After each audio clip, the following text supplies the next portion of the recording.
내년 임관식 날 화장 잘 받게 해줘야겠다. 기대해라! 임관식을 불과 몇 시간 앞둔 밤 한 부사관 후보생은 동기생의 잔인한 폭행에 피멍으로 만신창이가 됩니다.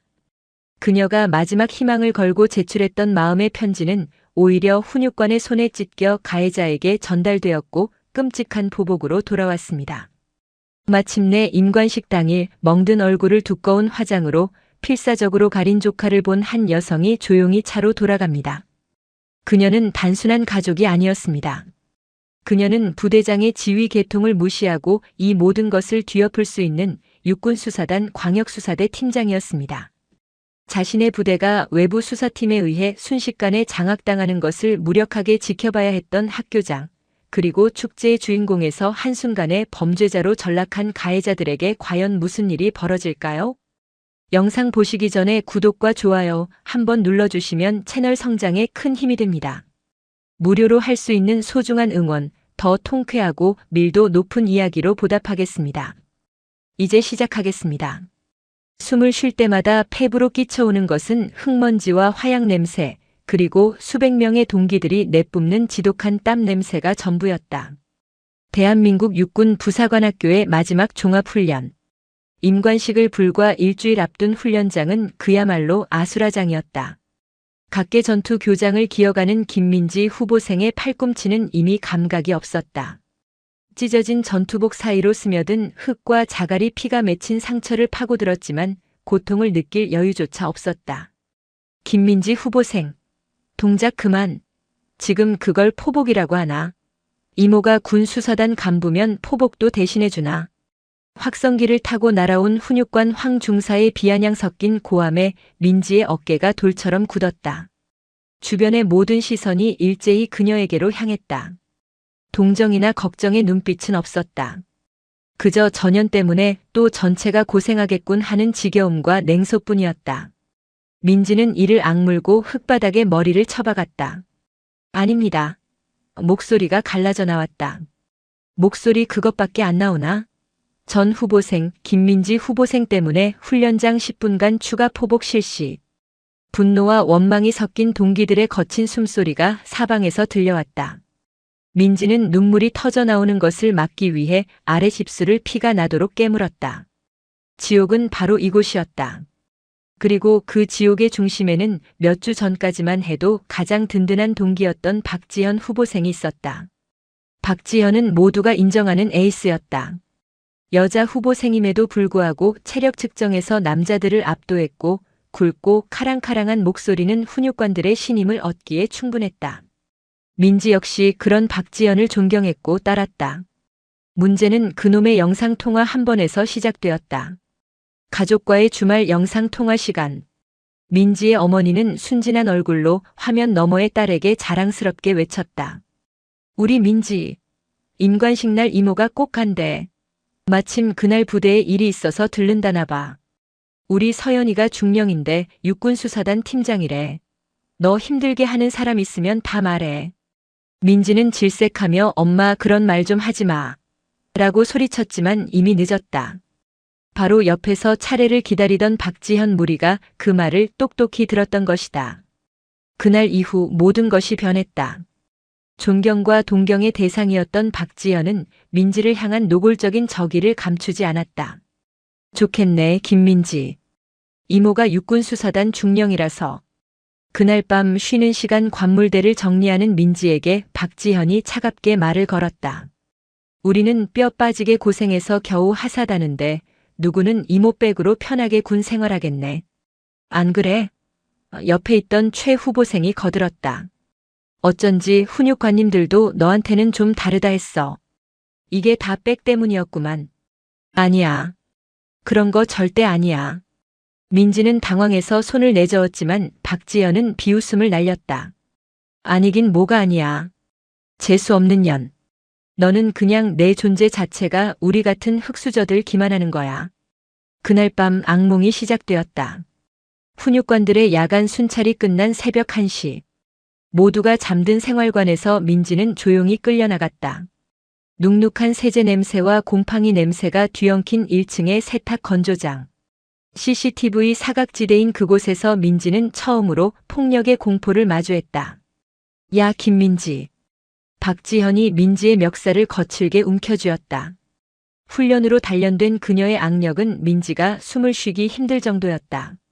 내가 그렇게 잘난 이모 둬서 좋겠다. 근데 어쩌나 여기선 내가 왕인데. 내 이모는 여기 없잖아. 지연아, 왜 이래? 내가 잘못했어. 내가. 닥쳐. 박지현의 손이 민지의 뺨을 후려쳤다. 짝 하는 소리가 눅눅한 공간을 울렸다. 민지는 귀가 먹먹해지며 차가운 시멘트 바닥에 쓰러졌다. 내가 뭘 잘못했는데? 말해봐, 이 빽 좋은 년아. 내가 잘못한 건 우리 앞에서 그 잘난 이모 얘기를 꺼내게 한 거야. 우리는 말이야, 이 임관식에 목숨 걸었어. 여기서 떨어지면 갈 데도 없다고.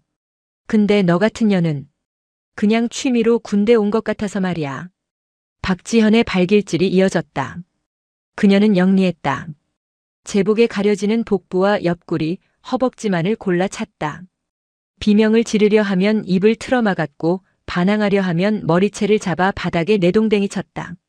민지는 그저 온몸을 웅크린 채 이 시간이 끝나기만을 빌었다. 임관식까지 일주일.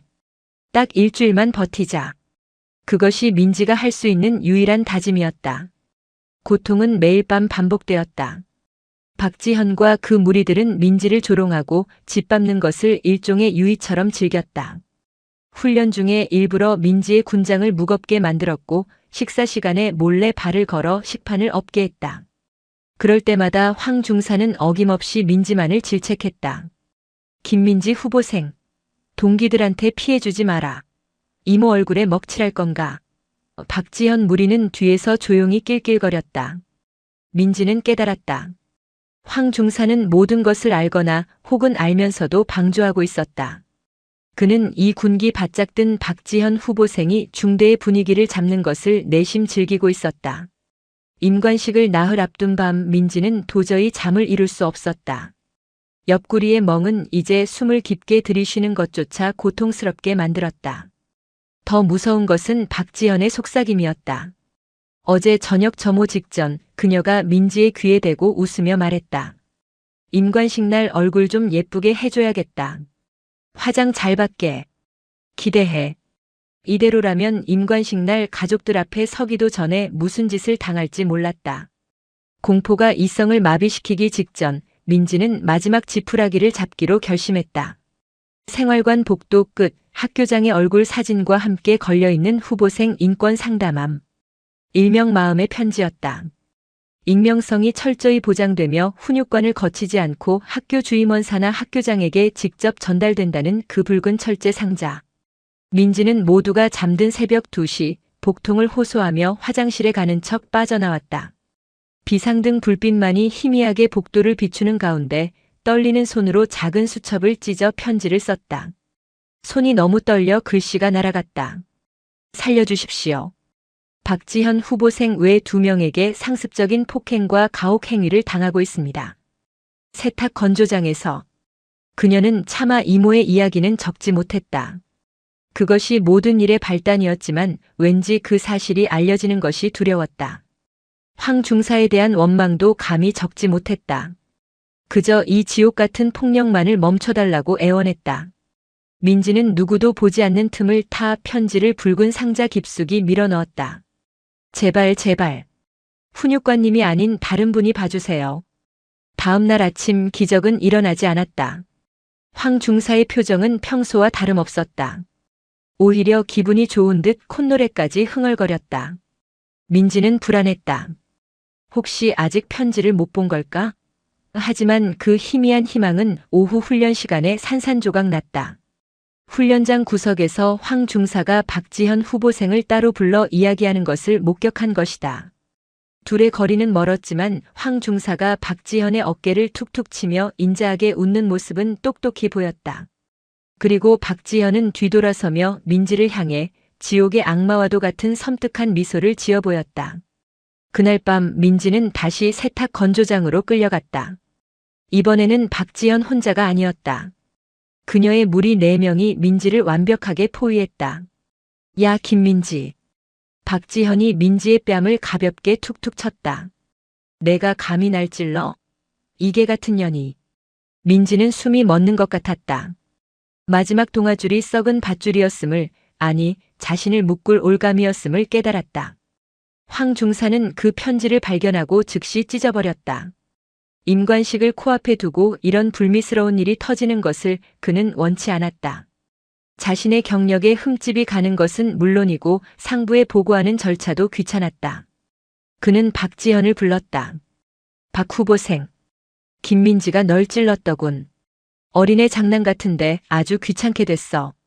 안 그래도 자네 이모가 수사단에 있다고 해서 신경 쓰이는데 말이야.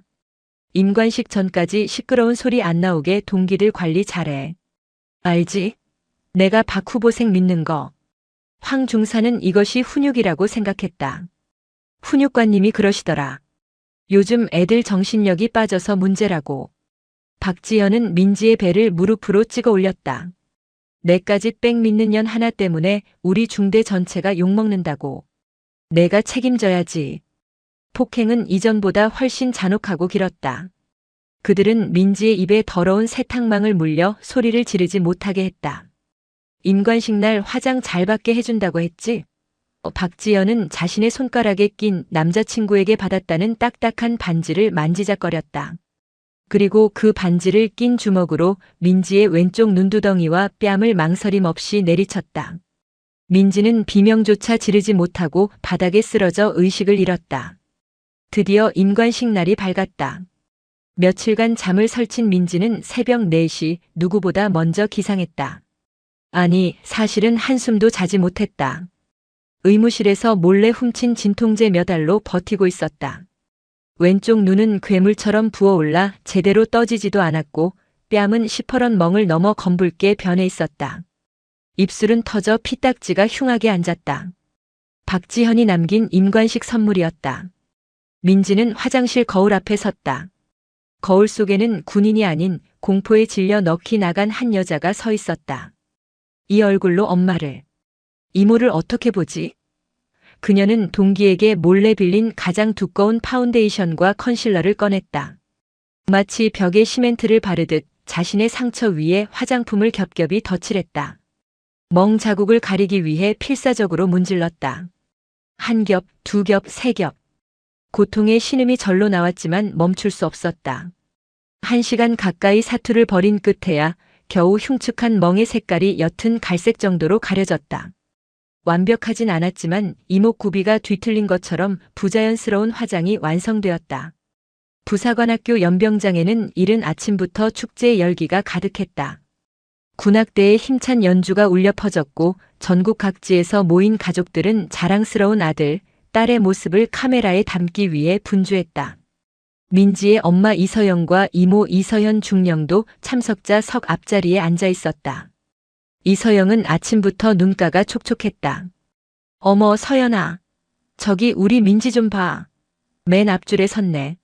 아이고 저렇게 늠름할 수가. 고생해서 얼굴이 반쪽이 됐어. 쟨 어쩜 저렇게 화장을 짙게 했니? 오늘 주인공이라고 멋부렸나 봐. 호호. 이서현 중령은 그런 언니의 말에 옅은 미소를 지었지만 그녀의 눈은 단상 위에 도열한 조카에게 고정되어 있었다. 이 중령의 눈은 평범한 이모의 눈이 아니었다. 그것은 수십 년간 수많은 범죄자들과 거짓말쟁이들을 상대해 온 육군수사단 광역수사대 팀장의 날카로운 눈이었다. 그녀의 눈에 민지의 모습은 어딘가 부자연스러웠다. 걸음걸이가 미세하게 절뚝거려. 왼쪽 다리를 약간 끄는군. 그리고 저 화장. 저건 멋을 부린 화장이 아니야.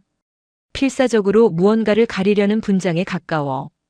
평소 화장기 없는 얼굴만 보던 조카의 어색한 분칠은 그녀의 직업적 본능을 날카롭게 자극했다. 게다가 민지는 가족석을 향해 웃고 있었지만 그 웃음은 입꼬리만 겨우 올라간 채 눈은 전혀 웃고 있지 않았다. 마치 겁에 질린 사람처럼 보였다. 이에 본관은 육군 부사관 학교장으로서 이들의 임관을 명하는 바입니다. 학교장 박진수 대령의 우렁찬 선포와 함께 모든 후보생이 일제히 경례를 붙였다. 충성. 민지도 목이 터져라 외쳤다. 눈물이 핑 돌았다. 이것은 기쁨의 눈물이 아니었다. 드디어 이 지옥이 끝났다는 안도감, 그리고 이 끔찍한 몰골로 가족 앞에 서야 하는 자신에 대한 처절한 연민이었다. 그녀는 애써 입꼬리를 당겨 웃었다. 엄마와 이모를 향해 가장 밝은 미소를 지어 보였다. 임관식이 끝나고 가족들이 일제히 연병장으로 쏟아져 나왔다. 이서영은 우리 딸, 을 외치며 민지에게 달려가 꽃다발을 안기고 힘껏 껴안았다. 장하다 우리 민지. 고생했어. 정말 고생 많았어. 민지는 엄마의 품에 안기는 순간 자신도 모르게 숨을 멈췄다. 엄마의 손이 어젯밤 박지현에게 무차별적으로 맞은 옆구리를 강하게 눌렀기 때문이었다. 아주 짧은 신음이었지만 민지는 고통을 참아내며 얼굴을 미세하게 찡그렸다. 그것을 바로 옆에서 지켜보던 이서현 중령의 표정이 싸늘하게 굳었다. 엄마 이서영의 품에 안긴 민지가 터뜨린 그 짧은 신음. 그것은 연병장의 그 어떤 군악대 소리나 확성기 소리보다도 이서현 중령의 귓속에 날카롭게 파고들었다. 이 중령의 온몸에 찬물이 끼얹어진 듯한 감각이 스쳤다. 모든 감각이 곤두섰다. 그녀는 방금 전까지 조카의 임관을 축하하던 이모가 아니었다. 그녀는 수십 건의 강력 범죄 현장에서 단 하나의 거짓 숨소리도 놓치지 않는 육군수사단 광역수사대 팀장이었다. 언니. 이 중령의 목소리가 한 톤 낮아졌다. 이서영은 여전히 감격에 겨워 딸의 등을 토닥이고 있었다. 언니, 나 민지랑 잠깐 할 얘기가 있어. 저기 본부석 뒤에 시원한 물 파는 곳 있던데 언니가 물 좀 사다 줄래? 민지도 목마를 텐데. 나는 민지 계급장 삐뚤어진 것 좀 바로 달아주고 있을게. 이서영은 아무것도 눈치채지 못한 채 환하게 웃었다. 아이고, 우리 서연이가 제일 꼼꼼하지. 그래, 그래야지. 우리 딸 목마르지? 엄마가 금방 다녀올게. 이서영이 인파 속으로 분주하게 뛰어가는 그 몇 초의 시간. 이서현 중령은 민지의 어깨를 단단히 붙잡고 인적이 드문 연병장 구석, 본부석의 거대한 그늘 아래로 끌어당겼다. 축하의 열기로 소란스러운 주변과 달리 두 사람 사이의 공기는 얼어붙었다. 이 중령은 민지의 턱을 가볍게 하지만 거부할 수 없는 힘으로 잡아 돌렸다. 그리고 자신의 눈을 정면으로 마주보게 했다. 김민지 하사. 그녀는 조카를 계급으로 불렀다. 민지는 저도 모르게 예 이모 라고 대답했다가 황급히 예 이모님 이라고 정정하려 했지만 이모의 눈빛에 입이 얼어붙었다. 그 눈은 이모의 눈이 아니었다. 그것은 피의자를 신문하는 수사관의 눈이었다. 왼쪽 뺨 화장. 누가 했어? 질문이 아니었다. 취조였다. 분장 수준이야. 이 정도면 멍 자국을 가리려고 스펀지가 아니라 주걱으로 펴바른 수준이라고. 아까 엄마가 안을 때 신음소리 냈어. 옆구리 맞았지. 걸어올 때 왼쪽 다리 미세하게 절었다. 허벅지나 정강이에도 상처가 있나 보군. 말해. 누가 그랬어? 그 순간 민지가 버티고 있던 마지막 둑이 무너져 내렸다. 지난 몇 주간 지옥 같은 공포를 견디게 했던 임관식만 끝나면이라는 주문이 깨져버렸다. 이모의 정확한 지적은 위로가 아니라 자신이 얼마나 처참한 상태인지를 확인시켜주는 선고와도 같았다. 이모. 흐흐. 민지는 그 자리에 주저앉아 어린아이처럼 울음을 터뜨렸다. 두껍게 바른 화장품이 눈물과 뒤엉켜 흉측하게 흘러내리기 시작했다. 이 중령은 말없이 민지 옆에 쪼그려 앉아 조카의 등을 천천히 하지만 단단하게 쓸어주었다. 주변의 시선이 느껴졌지만 그녀는 아랑곳하지 않았다. 울어. 다 울고 말해. 지금부터 내가 하는 모든 말은 이모가 아니라 육군수사단 수사관이 듣는 공식적인 진술이야. 똑똑히 말해야 해. 민지는 울음 섞인 목소리로 모든 것을 털어놓기 시작했다. 박지현 후보생의 이름 그리고 그녀의 무리들. 이모가 수사단 중령이라는 거. 그걸 듣고 나서부터 그녀는 그것이 모든 일의 발단이었다고 고백했다. 건조장에서의 상습적인 폭행, 인격 모독, 식판을 엎었던 일까지. 그리고 가장 절망적이었던 순간을 이야기했다. 마음이. 편지를 썼어요. 살려달라고. 인권 상담함에. 썼는데. 그런데 이중령의 목소리가 한층 더 낮아졌다. 방금 전까지 조카를 다독이던 손길이 멈췄다. 황 중사님이 그걸 박지연한테 말했어요. 이서연 중령의 눈에서 모든 온기가 사라졌다. 훈육관님이 저보고 정신력이 빠졌다고. 박지연한테 동기 관리 잘하라고. 그리고 어젯밤에 임관식 선물이라고. 반지 낀 주먹으로. 이것은 단순한 후보생 간의 폭행 사건이 아니었다. 지위 계통에 의한 조직적인 은폐, 가혹 행위 방조, 그리고 명백한 보복 폭행 교사였다. 군에서 일어날 수 있는 최악의 범죄 중 하나가 가장 모범적이어야 할 부사관학교의 심장부에서 벌어진 것이다. 이 중령은 민지를 일으켜 세웠다. 그녀의 손은 분노로 미세하게 떨리고 있었지만 목소리는 얼음장처럼 차가웠다. 민지야, 잘 들어. 넌 아무 잘못 없어. 넌 피해자고 아주 용기 있게 버텨냈어. 그리고 지금 나한테 사실대로 다 말했어. 그걸로 내가 할 일은 다 끝난 거야. 그녀는 조카의 눈물을 손으로 닦아주었다. 흘러내린 화장품 아래로 드러난 검붉은 상처가 그녀의 분노에 불을 질렀다. 이제부터는 이모 일이야. 아니, 육군 수사단의 일이다. 언니 오면 아무 말도 하지 말고 이모가 급한 군대 일 생겨서 먼저 차에 가 있으래라고만 전해. 그리고 즉시 내 차로 가. 문 잠그고 누구와도 대화하지 말고 전화도 받지 마. 내가 갈 때까지 차에서 한 발자국도 나오지 마. 이건 명령이야. 알겠나? 네. 네. 알겠습니다. 민지는 본능적으로 차렷 자세를 취하며 대답했다. 이서연 중령은 조카의 어깨를 마지막으로 한번 꽉 쥐어준 뒤 망설임 없는 걸음으로 학교 본관 건물을 향해 걸어갔다. 그녀의 발걸음은 더 이상 임관식에 참석한 가족의 것이 아니었다. 그것은 전쟁터로 향하는 지휘관의 발걸음이었다. 이서연 중령은 학교 장실로 향하지 않았다. 그녀는 먼저 인파를 해치고 주차장에 세워둔 자신의 검은색 민간 차량으로 돌아왔다. 이미 민지와 언니 이서영이 겁에 질린 표정으로 차 안에 앉아 있었다. 언니, 지금부터 내 말 잘 들어. 민지가 여기서 아주 안 좋은 일을 당했어. 이서영의 얼굴이 하얗게 질렸다. 서연아. 그게 무슨. 지금 설명할 시간 없어. 이건 단순한 사고가 아니라 범죄야. 언니는 민지 데리고 지금 당장 이 부대를 빠져나가. 그리고 내가 연락할 때까지 절대 아무한테도 연락하지 마. 민지 병원부터 데려가서 상해진단서 끊어. 정신과 상담 기록까지. 내가 아는 병원 주소 찍어줄게. 그 병원에서 당장 입원 수속 밟아. 이건 민지를 보호하기 위한 최우선 조치야. 빨리. 이 중령의 단호한 명령에 이서영은 울음을 터뜨릴 새도 없이 고개를 끄덕였다. 그녀는 동생이 지금 평소의 모습이 아님을 직감했다. 이 중령은 민지의 손을 한번 꽉 잡아주었다. 괜찮아. 이모가 다 해결할게. 넌 그냥 피해자로서 치료받을 준비만 해. 언니의 차가 부대 정문을 빠져나가는 것을 확인한 이 중령은 자신의 차에 홀로 남아 숨을 골랐다. 그리고 암호화된 군용 휴대전화를 꺼내 단축번호 1번을 길게 눌렀다. 육군 수사단장, 그녀의 직속 상관이자 그녀를 가장 신뢰하는 지휘관이었다. 단장님 충성. 이서연 중령입니다. 이 중령. 조카 임관식이라고 휴가 내지 않았나? 축하하네. 감사합니다.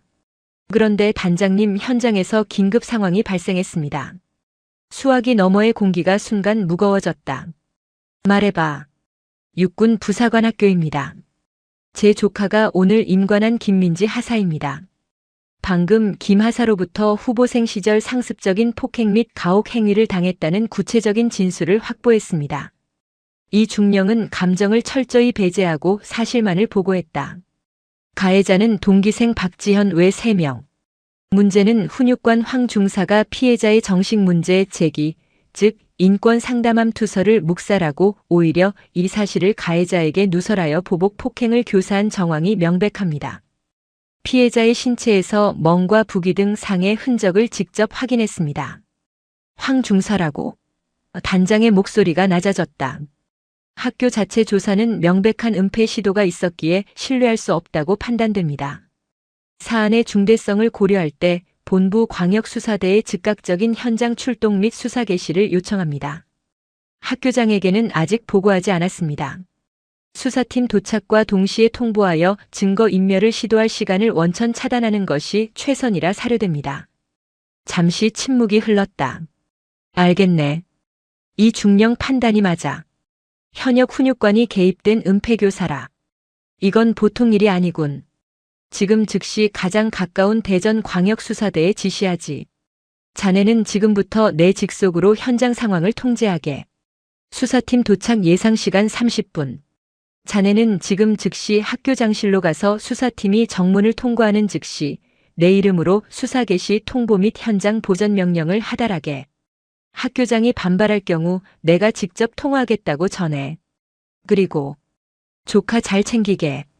명심하겠습니다. 단장님, 피해자는 이미 안전하게 부대 외부 병원으로 이송 조치 완료했습니다. 잘했네. 역시 이 중령이야. 시작하게. 전화가 끊겼다. 30분. 그 시간 안에 모든 것이 결정될 터였다. 이 중령은 차 시동을 껐다. 임관식의 축포 소리가 아직도 귓가에 맴도는 듯 했다. 그녀는 차에서 내려 전투복 매무새를 가다듬었다. 중령 계급장이 유난히 차갑게 빛났다. 그녀는 더 이상 망설임 없는 걸음으로 학교 본관 박진수 대령의 집무실을 향해 걸어갔다. 육군 부사관 학교장 박진수 대령은 성공적인 임관식에 한껏 고무되어 있었다. 외부에서 온 내빈들을 배웅하고 집무실로 돌아와 막 넥타이를 풀던 참이었다. 집무실에는 방금 전 행사를 함께 치른 학교 주임원사도 함께 남아차를 마시며 담소를 나누고 있었다. 아, 주임원사님. 이번 기수도 아주 훌륭합니다. 황 중사가 중대를 아주 꽉 잡고 잘 키웠어요. 하. 그렇습니다, 학교장님. 특히 박지연 하사 같은 자원은. 그때 노크 소리와 함께 비서실의 부관이 다급한 표정으로 들어왔다. 학교장님, 육군수사단 이서현 중령님께서 면담을 요청하십니다. 아까 임관식에 참석했던 김민지 하사의 이모 되시는 분입니다. 박 대령은 흔쾌히 고개를 끄덕였다. 아, 이 중령? 반가운 분이지. 모시게. 주임원사님도 같이 인사하시지요. 그는 수사단 소속의 영관급 장교와 인맥을 터두는 것이 나쁠 것 없다고 생각했다. 문이 열리고 이서연 중령이 절도 있는 걸음으로 들어와 경례를 붙였다. 충성. 학교장님, 이서연 중령입니다. 아, 어서 오십시오, 이 중령님. 하. 조카 임관 축하드립니다. 아주 훌륭한 자원입니다. 박 대령은 악수를 청하며 환하게 웃었다. 이 중령은 악수에 응하지 않고 박 대령과 주임원사를 차갑게 번갈아 보았다. 학교장님, 오늘 임관한 김민지 하사. 제 조카입니다. 알고 있습니다. 훌륭. 이게 학교장님께서 훌륭하다고 말씀하신 자원의 현재 상태입니다. 이 중령은 말을 끊고 자신의 휴대전화를 들어 박 대령의 책상 위에 내려놓았다. 방금 전 민지에게서 전송받은 사진이었다. 화장을 지우자 드러난 끔찍한 멍 자국과 부어오른 뺨, 피딱지가 앉은 입술. 박 대령과 주임원사의 미소가 동시에 얼굴에서 사라졌다. 이게 어찌 된 일입니까? 훈련 중에 다친 겁니까? 박 대령의 목소리가 당황으로 떨렸다. 훈련이 아닙니다. 이 중령의 목소리가 집무실을 울렸다. 지난 몇 주간 동기생 박지현 외 3명에게 상습적으로 당한 구타와 가혹 행위의 결과입니다. 장소는 주로 훈육관이 순찰하지 않는 세탁 건조장이었습니다. 박지현. 하사 말입니까? 그럴 리가. 황 중사가. 주임원사가 자신도 모르게 황 중사의 이름을 내뱉었다. 이 중령의 눈이 주임원사를 향했다. 황 중사. 맞습니다. 주임원사님. 그녀는 주임원사를 정확히 지목했다.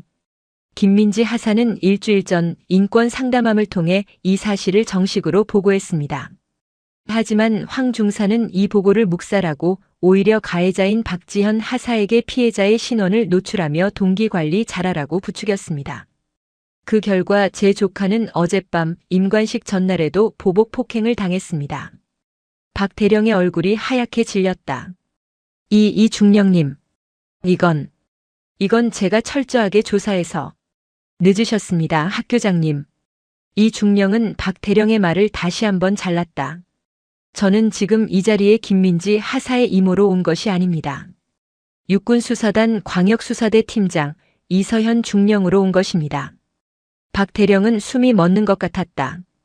방금 전 육군수사단장님께 본 사안의 심각성을 보고드렸습니다. 학교 자체 조사는 명백한 은폐 시도가 있었기에 신뢰할 수 없다고 판단, 본부 광역수사팀에 즉각적인 수사 개시를 요청했습니다. 이 중령은 자신의 손목시계를 내려다보았다. 정확히 약속된 30분이 가까워지고 있었다. 그리고 학교장님. 이 중령이 박대령을 차갑게 바라보았다. 제 수사팀이 지금 막 정문을 통과하고 있다는 보고를 받았습니다. 지금부터 이 부사관학교는 지휘 대상이 아닌 수사 대상입니다. 육군수사단장님 명령입니다. 현 시간부로 본교 소속 황중사, 박지현 하사, 최미영 하사, 이수진 하사를 직무 정지 및 격리 조치하며 학교 본부 및 생활관 일부를 수사 목적으로 통제합니다. 학교장께서는 관련자 전원에게 현 위치 대기 및 모든 증거물 보전 명령을 내려주시기 바랍니다. 지금부터 모든 증거물에 대한 접근은 수사단에 의해서만 통제됩니다. 박진수 대령과 주임원사는 그 자리에 얼어붙었다. 바로 그때 집무실 전화기가 요란하게 울리기 시작했다. 위병소에서 걸려온 다급한 전화였다. 박진수 대령의 집무실 전화기가 비명처럼 울려 퍼졌다. 위병소에서 걸려온 다급한 목소리가 수화기를 뚫고 나왔다.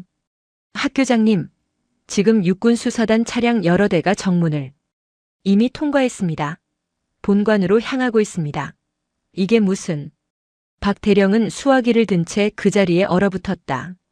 땀이 등줄기를 타고 흘렀다.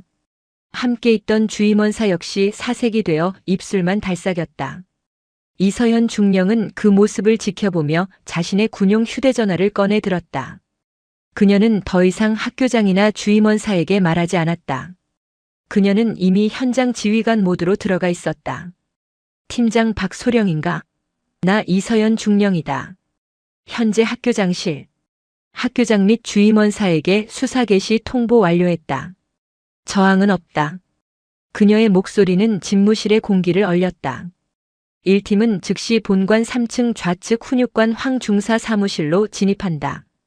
황중사 본인은 현재 임관식 뒤풀이 장소인 PX 후방 식당에 있을 확률이 높다. 2팀이 즉시 신병 확보한다. 저항 시 무력 사용 허가한다. 3팀은 즉시 생활관 구역으로 이동, 박지현, 최미영, 이수진 하사의 신병을 확보한다. 가해자들은 현재 가족들과 함께 있다. 최대한 조용하고 신속하게 분리하여 본관 회의실로 연행한다. 지금부터 모든 절차는 코드 1 증거 인멸 방지 최우선이다. 알겠나? 명심하겠습니다. 이 중령이 전화를 끊는 것과 동시에 본관 복도 밖에서 육중한 군합발 소리와 함께 다급한 외침이 들려왔다. 육군수사단입니다. 모두 현 위치에서 대기하십시오. 박 대령의 집무실 문이 거칠게 열리고 육군수사단 검은색 활동복을 입은 수사관들이 들이닥쳤다. 그들은 학교장과 주임원사에게 가볍게 목례를 표했지만 그들의 눈빛에는 조금의 망설임도 없었다. 학교장님, 주임원사님, 수사 개시에 협조해 주셔서 감사합니다.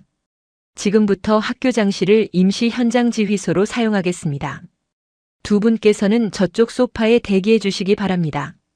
이것은 요청이 아닌 통보였다. 대령과 원사는 자신들의 집무실에서 졸지에 방관자 신세가 되어버렸다. 박 대령은 자신의 군 생활 20여 년 만에 이런 굴욕과 공포를 처음 느껴보았다. 자신의 부대가 자신의 허락도 없이 외부 병력에 의해 순식간에 장악당하고 있었다. 같은 시각 임관식의 열기가 채 가시지 않은 PX 후방 식당. 황 중사는 다른 훈육관들과 함께 막걸리 잔을 부딪히며 기분 좋게 웃고 있었다. 아, 이번 기수도 잘 키웠습니다. 특히 박지현이 같은 애들은. 황 중사 말이 쾅. 식당 문이 거칠게 열렸다. 축제 분위기에 젖어있던 간부들의 시선이 일제히 문으로 향했다. 육군수사단이다. 낯선 얼굴의 수사관 4명이 굳은 표정으로 들어섰다. 모든 소음이 멎었다. 황 중사 누구인가? 황 중사는 손에 든 막걸리 잔을 그대로 든 채 어리둥절한 표정으로 일어났다. 난데. 무슨 일? 육군수사단 광역수사대다. 황 중사. 지금부터 직무유기, 직권남용, 가혹행위 방조 및 교사 혐의로 체포한다. 당신은 변호사를 선임할 수 있으며 황 중사의 손에서 막걸리 잔이 쨍그랑 소리를 내며 바닥으로 떨어졌다. 뭐라고? 이거 나. 너네 뭔데 나한테 이래. 이거 안 나. 황 중사는 거칠게 저항했지만 훈련으로 단련된 수사관 2명이 그의 양팔을 뒤로 꺾어 순식간에 제압했다. 함께 있던 훈육관들은 그저 공포에 질린 눈으로 자신들의 동료가 범죄자처럼 끌려나가는 모습을 지켜볼 뿐이었다. 생활관 구역은 더한 혼란에 휩싸였다. 박지연은 자신의 부모님, 친척들과 함께 자랑스럽게 하사 계급장을 보여주며 웃고 있었다. 우리 딸 정말 장하다. 엄마가. 박지연 하사. 낮고 조용한 목소리가 그들의 대화를 끊었다. 정장 차림의 수사관 배지를 보여준 2명의 남녀가 그들 앞에 서 있었다. 육군수사단입니다. 잠시 저희와 함께 가셔야겠습니다. 박지현의 부모님이 당황하며 앞을 막아섰다. 무슨 일이시죠? 우리 딸한테 왜? 박지현 하사. 상습 폭행 및 가혹행위 혐의로 연행합니다. 협조해 주시기 바랍니다. 뭐라고요? 폭행이라니요? 우리 딸이 그럴 리가. 박지현의 얼굴이 하얗게 질렸다. 김민지. 그게 같은 년이. 이모한테 진짜 꼰지른 거야? 그녀는 애써 태어난 척 소리쳤다. 아니에요. 무슨 오해가 있으신 거예요. 저 그런 적 없어요.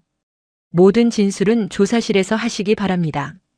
수사관들은 박지현의 부모를 정중하지만 단호하게 밀어내고 박지현의 양팔을 붙잡았다. 수많은 가족과 동기들이 지켜보는 앞에서 방금 전까지 에이스로 칭송받던 그녀는 수사관들에게 붙들려 끌려나갔다. 그녀의 부모는 지연아. 이게 무슨 일이야? 라고 외치며 뒤따르려 했지만 다른 수사관이 앞을 막아섰다. 부모님. 죄송하지만 지금부터 수사 통제 구역입니다. 본관으로 가셔서 대기해 주십시오. 최미영과 이수진, 박지연의 공범들 역시 각자의 가족들 앞에서 동일한 방식으로 연행되었다. 임관식의 환희와 영광은 단 10분 만에 공포와 수치심으로 뒤바뀌었다. 이서현 중령은 임시 지휘소가 된 학교장실 창밖으로 이 모든 광경을 차갑게 내려다보고 있었다. 박진수 대령은 소파에 앉아 마른 세수만 반복하고 있었다. 그의 왕국은 이렇게 무너지고 있었다.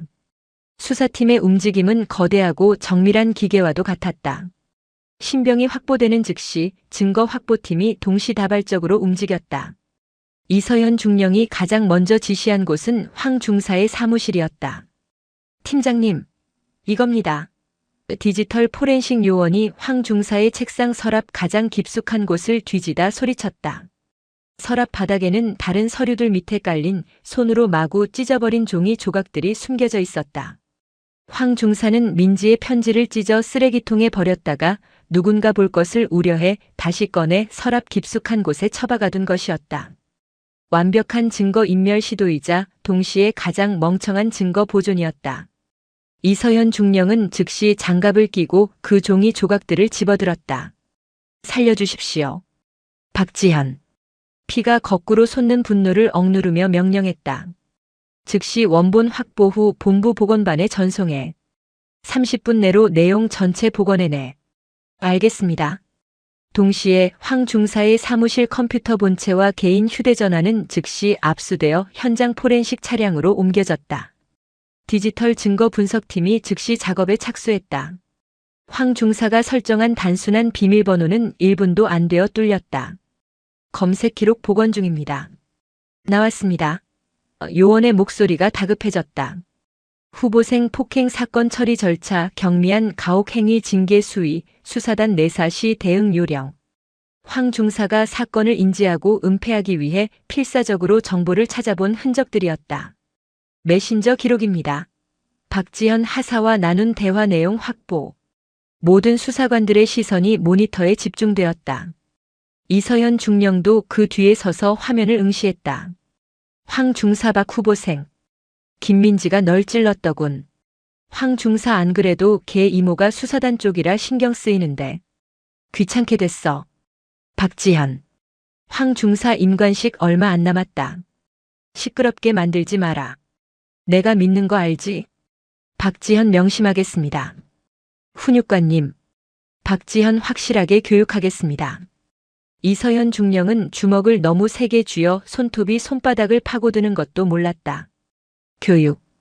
그 단어가 의미하는 것을 모를 리 없었다. 이것은 황 중사가 박지현에게 보복 폭행을 지시하거나 최소한 묵인, 교사한 결정적인 증거였다. 같은 시각 또 다른 팀이 1층의 낡은 세탁 건조장을 통제하고 있었다. 수사관들은 모든 조명을 차단하고 특수 시약인 루미노를 분사하기 시작했다. 그리고 자외선 램프를 비추자 어둠 속에서 지옥의 풍경이 드러났다. 팀장님, 이건 시멘트 바닥 곳곳, 특히 배수구 근처와 세탁기 뒤편의 후미진 구석에서 섬뜩한 푸른색 형광 반응이 광범위하게 나타났다. 민지가 흘린 피가 닦아내려 했음에도 불구하고 그 흔적을 고스란히 드러내고 있었다. 그들은 민지의 머리채를 잡고 내동댕이 쳤던 벽면에서도 동일한 혈흔 반응을 찾아냈다. 모든 증거는 실시간으로 이서연 중령에게 보고되었다. 찢어진 편지, 살인적인 메신저 대화, 그리고 지워지지 않은 혈흔. 이 중령은 모든 증거 자료를 출력하라고 지시했다. 이제 사냥감을 몰아넣을 모든 준비가 끝났다. 본관 1층의 작은 회의실들은 순식간에 임시 조사실로 바뀌었다. 황 중사, 박지현 그리고 공범들은 서로 격리된 채 굳은 표정으로 앉아 있었다. 박지현은 여전히 오해다, 증거도 없이 이럴 수 있느냐며 고개를 빳빳이 들고 있었다. 황 중사는 훈육 차원이었다는 변명만을 되풀이할 준비를 하고 있었다. 그들은 아직 자신들의 사무실과 휴대전화가, 그리고 그들이 피를 흘리게 한 건조장이 자신들의 숨통을 끊어놓을 증거들을 모두 토해냈다는 사실을 모르고 있었다. 먼저 황 중사부터 데려와. 이서연 중령이 차가운 목소리로 명령했다. 수사관들에게 끌려 들어온 황 중사는 애써 태어난 척, 오히려 피해자인 척 억울한 표정을 지어 보였다. 그는 이 중령이 피해자의 이모라는 점을 파고들어 감정에 호소할 작정이었다. 이 중령님, 이건 정말 심한 처사 아닙니까? 제가. 물론 김민지 하사 이모님이신 건 알지만 이렇게까지. 황 중사. 이 중령은 황 중사의 말을 가차없이 잘랐다. 계급 성명. 황 중사는 순간 당황했다. 자신을 동료 간부가 아닌 완전한 피의자로 취급하는 서늘한 태도에 말문이 막혔다. 중사. 황진태입니다.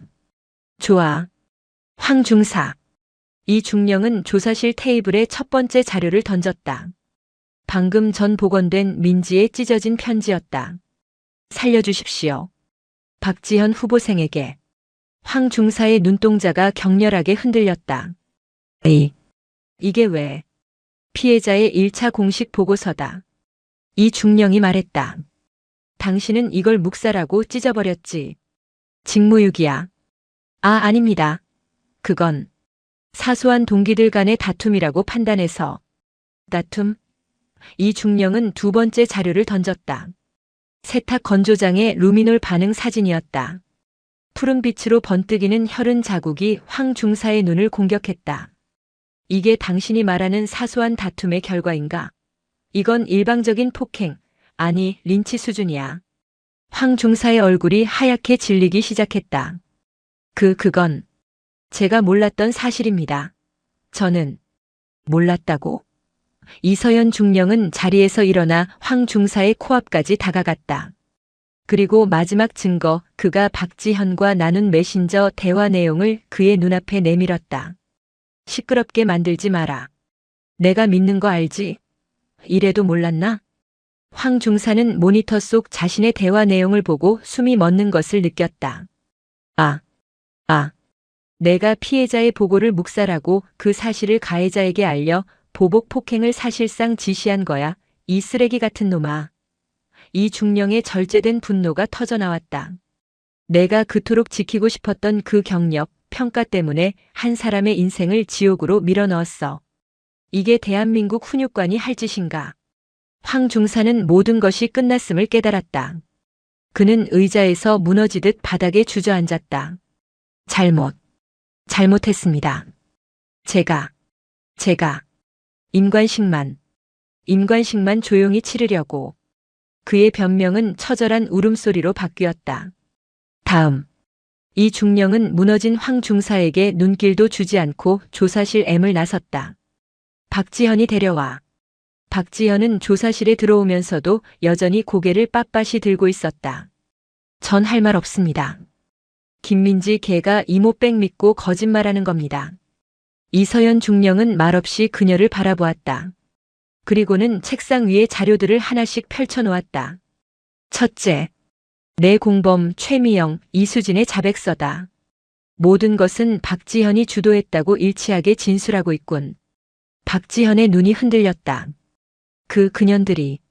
둘째, 내가 교육의 현장으로 사용한 세탁 건조장의 혈흔 감식 결과다. 내가 흘리게 한 피지. 셋째, 어젯밤 내가 민지에게 임관식 선물이라며 때린 상처. 병원에서 발급한 공식 상해 진단서다. 전치 3주. 특수폭행 혐의가 추가되겠군. 내가 낀 그 반지 덕분에. 박지현의 호흡이 거칠어졌다. 그녀는 마지막까지 부인했다. 증거 없잖아요. 걔 혼자 한 말. 넷째, 이 중령은 마지막 종이를 테이블 중앙에 놓았다. 황 중사와 박지현이 나눈 메신저 대화였다. 확실하게 교육하겠습니다. 박지현은 자신의 눈앞에 펼쳐진 자신이 직접 타자를 쳤던 그 단어를 보고 온몸이 마비되는 것을 느꼈다. 완벽했다.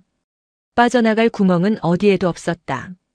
그토록 자랑스러웠던 부모님의 얼굴, 에이스라며 치켜 세워주던 동기들의 시선, 그리고 이제 막 달았던 하사 계급장.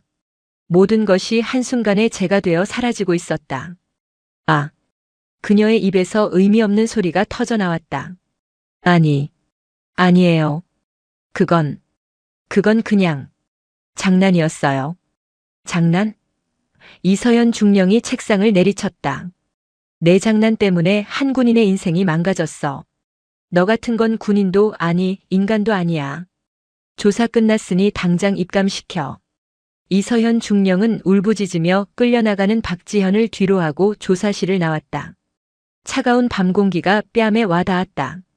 학교장실에서 창백한 얼굴로 대기하던 박진수 대령과 눈이 마주쳤다. 이 중령은 그를 향해 차갑게 말했다. 학교장님, 이제 시작입니다. 그날의 임관식은 환희가 아닌 피와 수치로 역사에 기록되었다. 육군 부사관학교는 개교 이래 가장 치욕적인 날을 맞았다. 학교장 박진수 대령의 지휘권은 이서연 중령이 이끄는 수사단이 정문을 통과한 순간 사실상 정지되었다. 그는 자신의 집무실에서 외부 수사관들이 자신의 부하들을 체포하고 사무실을 압수수색하는 모든 과정을 무력하게 지켜봐야만 했다. 학교의 모든 지휘 계통은 마비되었고 오직 육군 수사단의 명령만이 부대 전체를 지배했다. 몇 주 후 군단 보통군사법원 대법정. 그날의 영광을 함께 축하했던 가족들은 이제 피고인석과 피해자 가족석으로 나뉘어 앉아 있었다. 공기는 얼음장처럼 차가웠고 법복을 입은 군판사의 목소리만이 건조하게 울렸다. 피고인석에는 3명의 인물이 앉아 있었다. 황진태 전 중사. 그는 이미 현역 부적합 심의를 통해 강제 전역된 상태로 군복이 아닌 민간인 수의를 입고 있었다. 한때 훈육관의 위엄을 자랑하던 그의 어깨는 완전히 무너져 내렸고 초점 없는 눈은 법정 바닥만 향하고 있었다. 그리고 박지현, 최미영, 이수진. 그들은 하사가 아닌 전 후보생 신분이었다. 임관은 그날부로 즉각 취소되었고 그들은 하사 계급장을 달아본 지 불과 몇 시간 만에 불명예스럽게 군 신분을 박탈당했다. 그들의 부모는 방청석에서 차마 고개도 들지 못한 채 흐느끼고 있었다. 군검사가 자리에서 일어났다. 존경하는 재판장님. 이번 사건은 대한민국 육군의 명예를 실추시킨 것은 물론 한 인간의 존엄성을 무참히 짓밟은 흉악한 범죄입니다. 군검사는 준비한 증거들을 하나씩 제시했다. 첫 번째 증거. 이서현 중령의 팀이 황진태의 책상 서랍에서 확보한 손으로 찢겨진 김민지 하사의 마음의 편지 원본이었다. 복원된 편지의 내용이 스크린에 떠오르자 방청석에서는 탄식이 터져나왔다. 살려주십시오. 피고인 황진태는 군검사의 목소리가 법정을 울렸다. 피해자의 이 절박한 구조 신호를 묵살하고 찢어버렸습니다. 이는 단순한 직무유기를 넘어 피해자를 사지로 다시 밀어넣은 명백한 살인 방조 행위입니다. 두 번째 증거.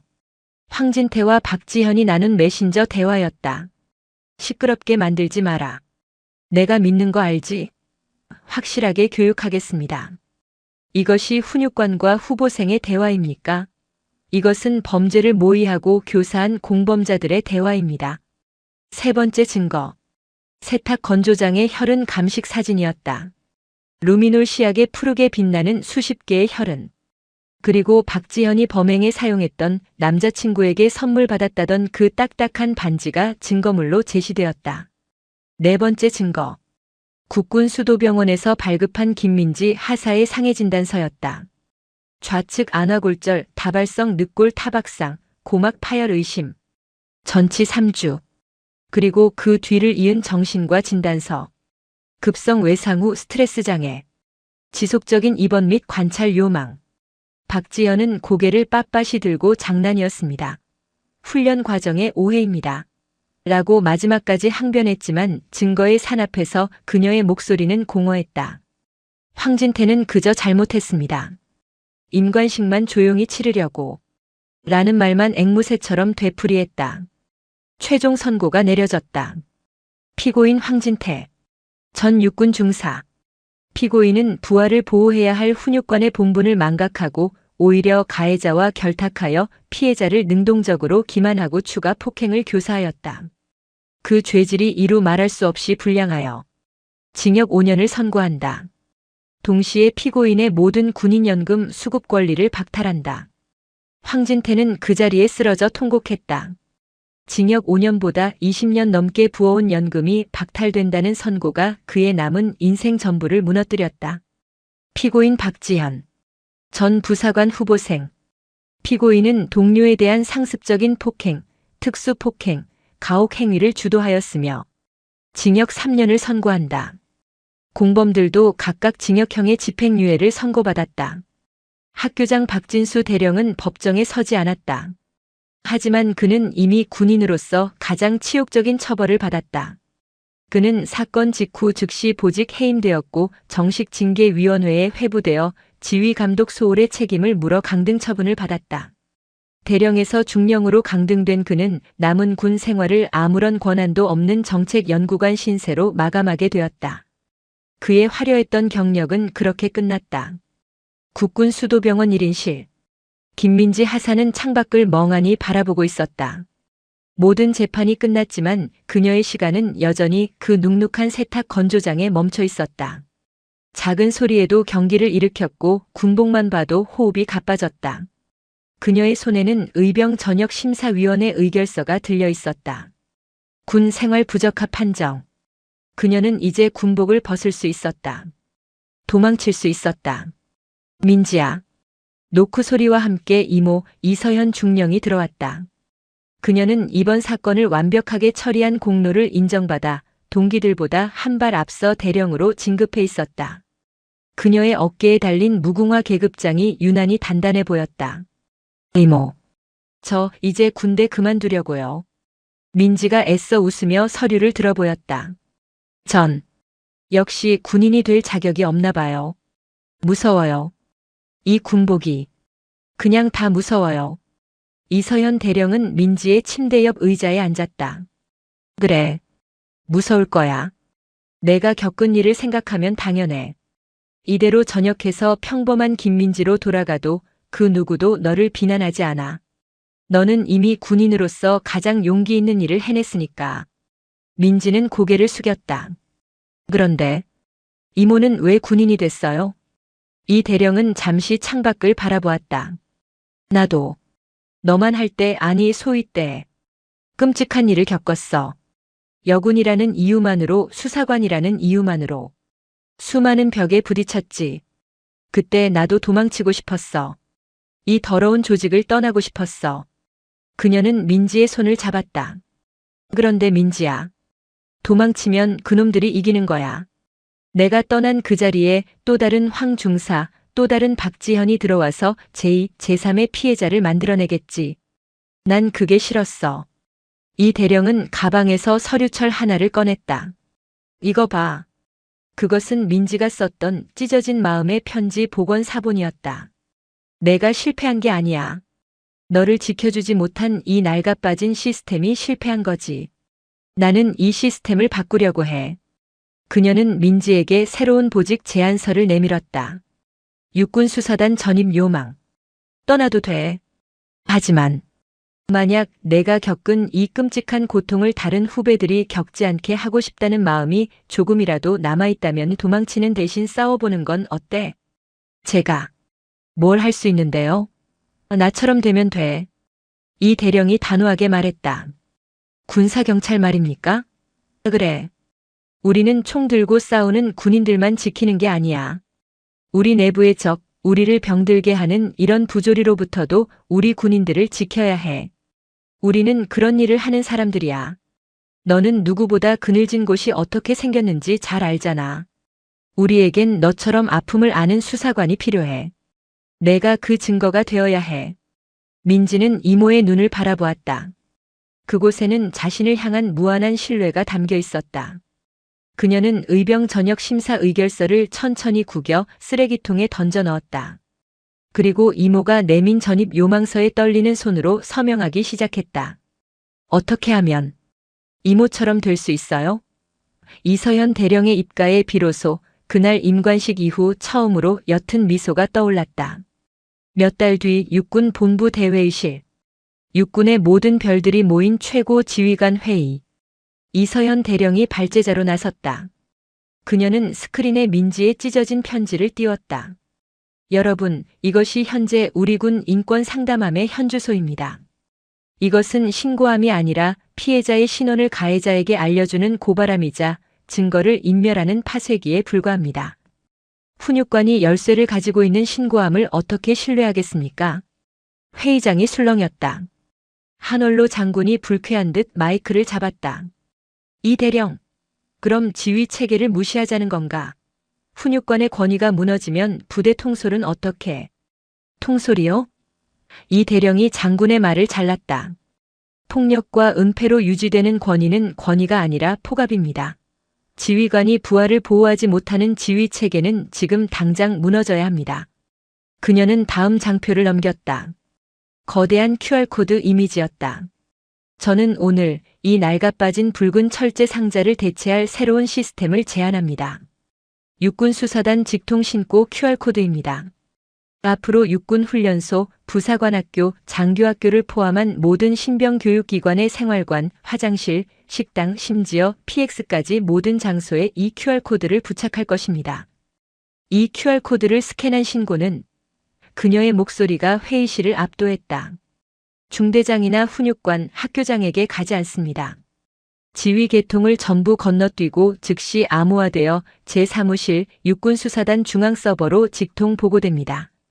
신고가 접수되는 순간 지휘관의 인지 여부와 관계없이 수사관이 배정될 것입니다. 우리는 그들의 이모가 그들의 삼촌이 되어줄 것입니다. 이것이 제가 말하는 새로운 지휘 체계입니다. 격렬한 반대가 있었지만 이서현 대령은 부사관학교 사건의 참혹한 수사 결과를 낱낱이 들이밀며 한치도 물러서지 않았다. 결국 국방부 장관의 직권 승인으로 이 시스템은 전군에 도입이 결정되었다. 그리고 몇 년의 시간이 흘렀다. 다시 찾은 육군 부사관학교. 훈련을 마친 후보생들이 생활관으로 복귀하고 있었다. 그들의 생활관 입구 그리고 화장실 칸막이 안쪽에는 육군수사단장 직통 신고라는 붉은색 문구와 함께 큼지막한 QR코드가 붙어 있었다. 강당에서 신임 후보생들을 대상으로 한 군사경찰 및 인권교육이 진행되고 있었다.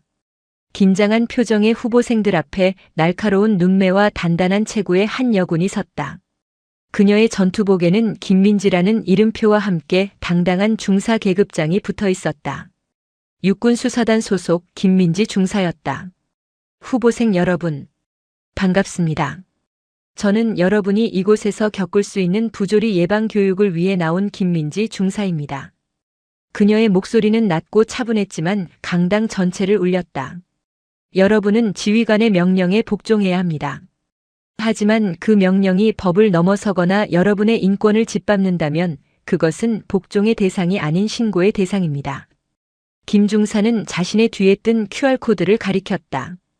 여러분의 선임은 왕이 아니고 훈육관은 판사가 아닙니다. 만약 부당한 일을 당했다면 보고하십시오. 만약 그 보고가 묵살당했다면 더 크게 외치십시오. 이 직통 라인을 통해 저희에게 직접 알려주십시오.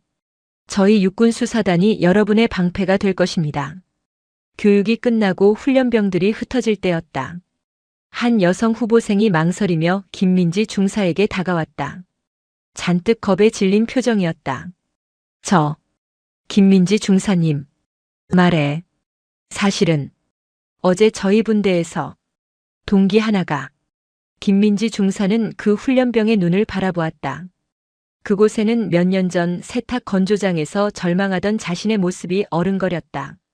김 중사의 표정이 부드러워졌다.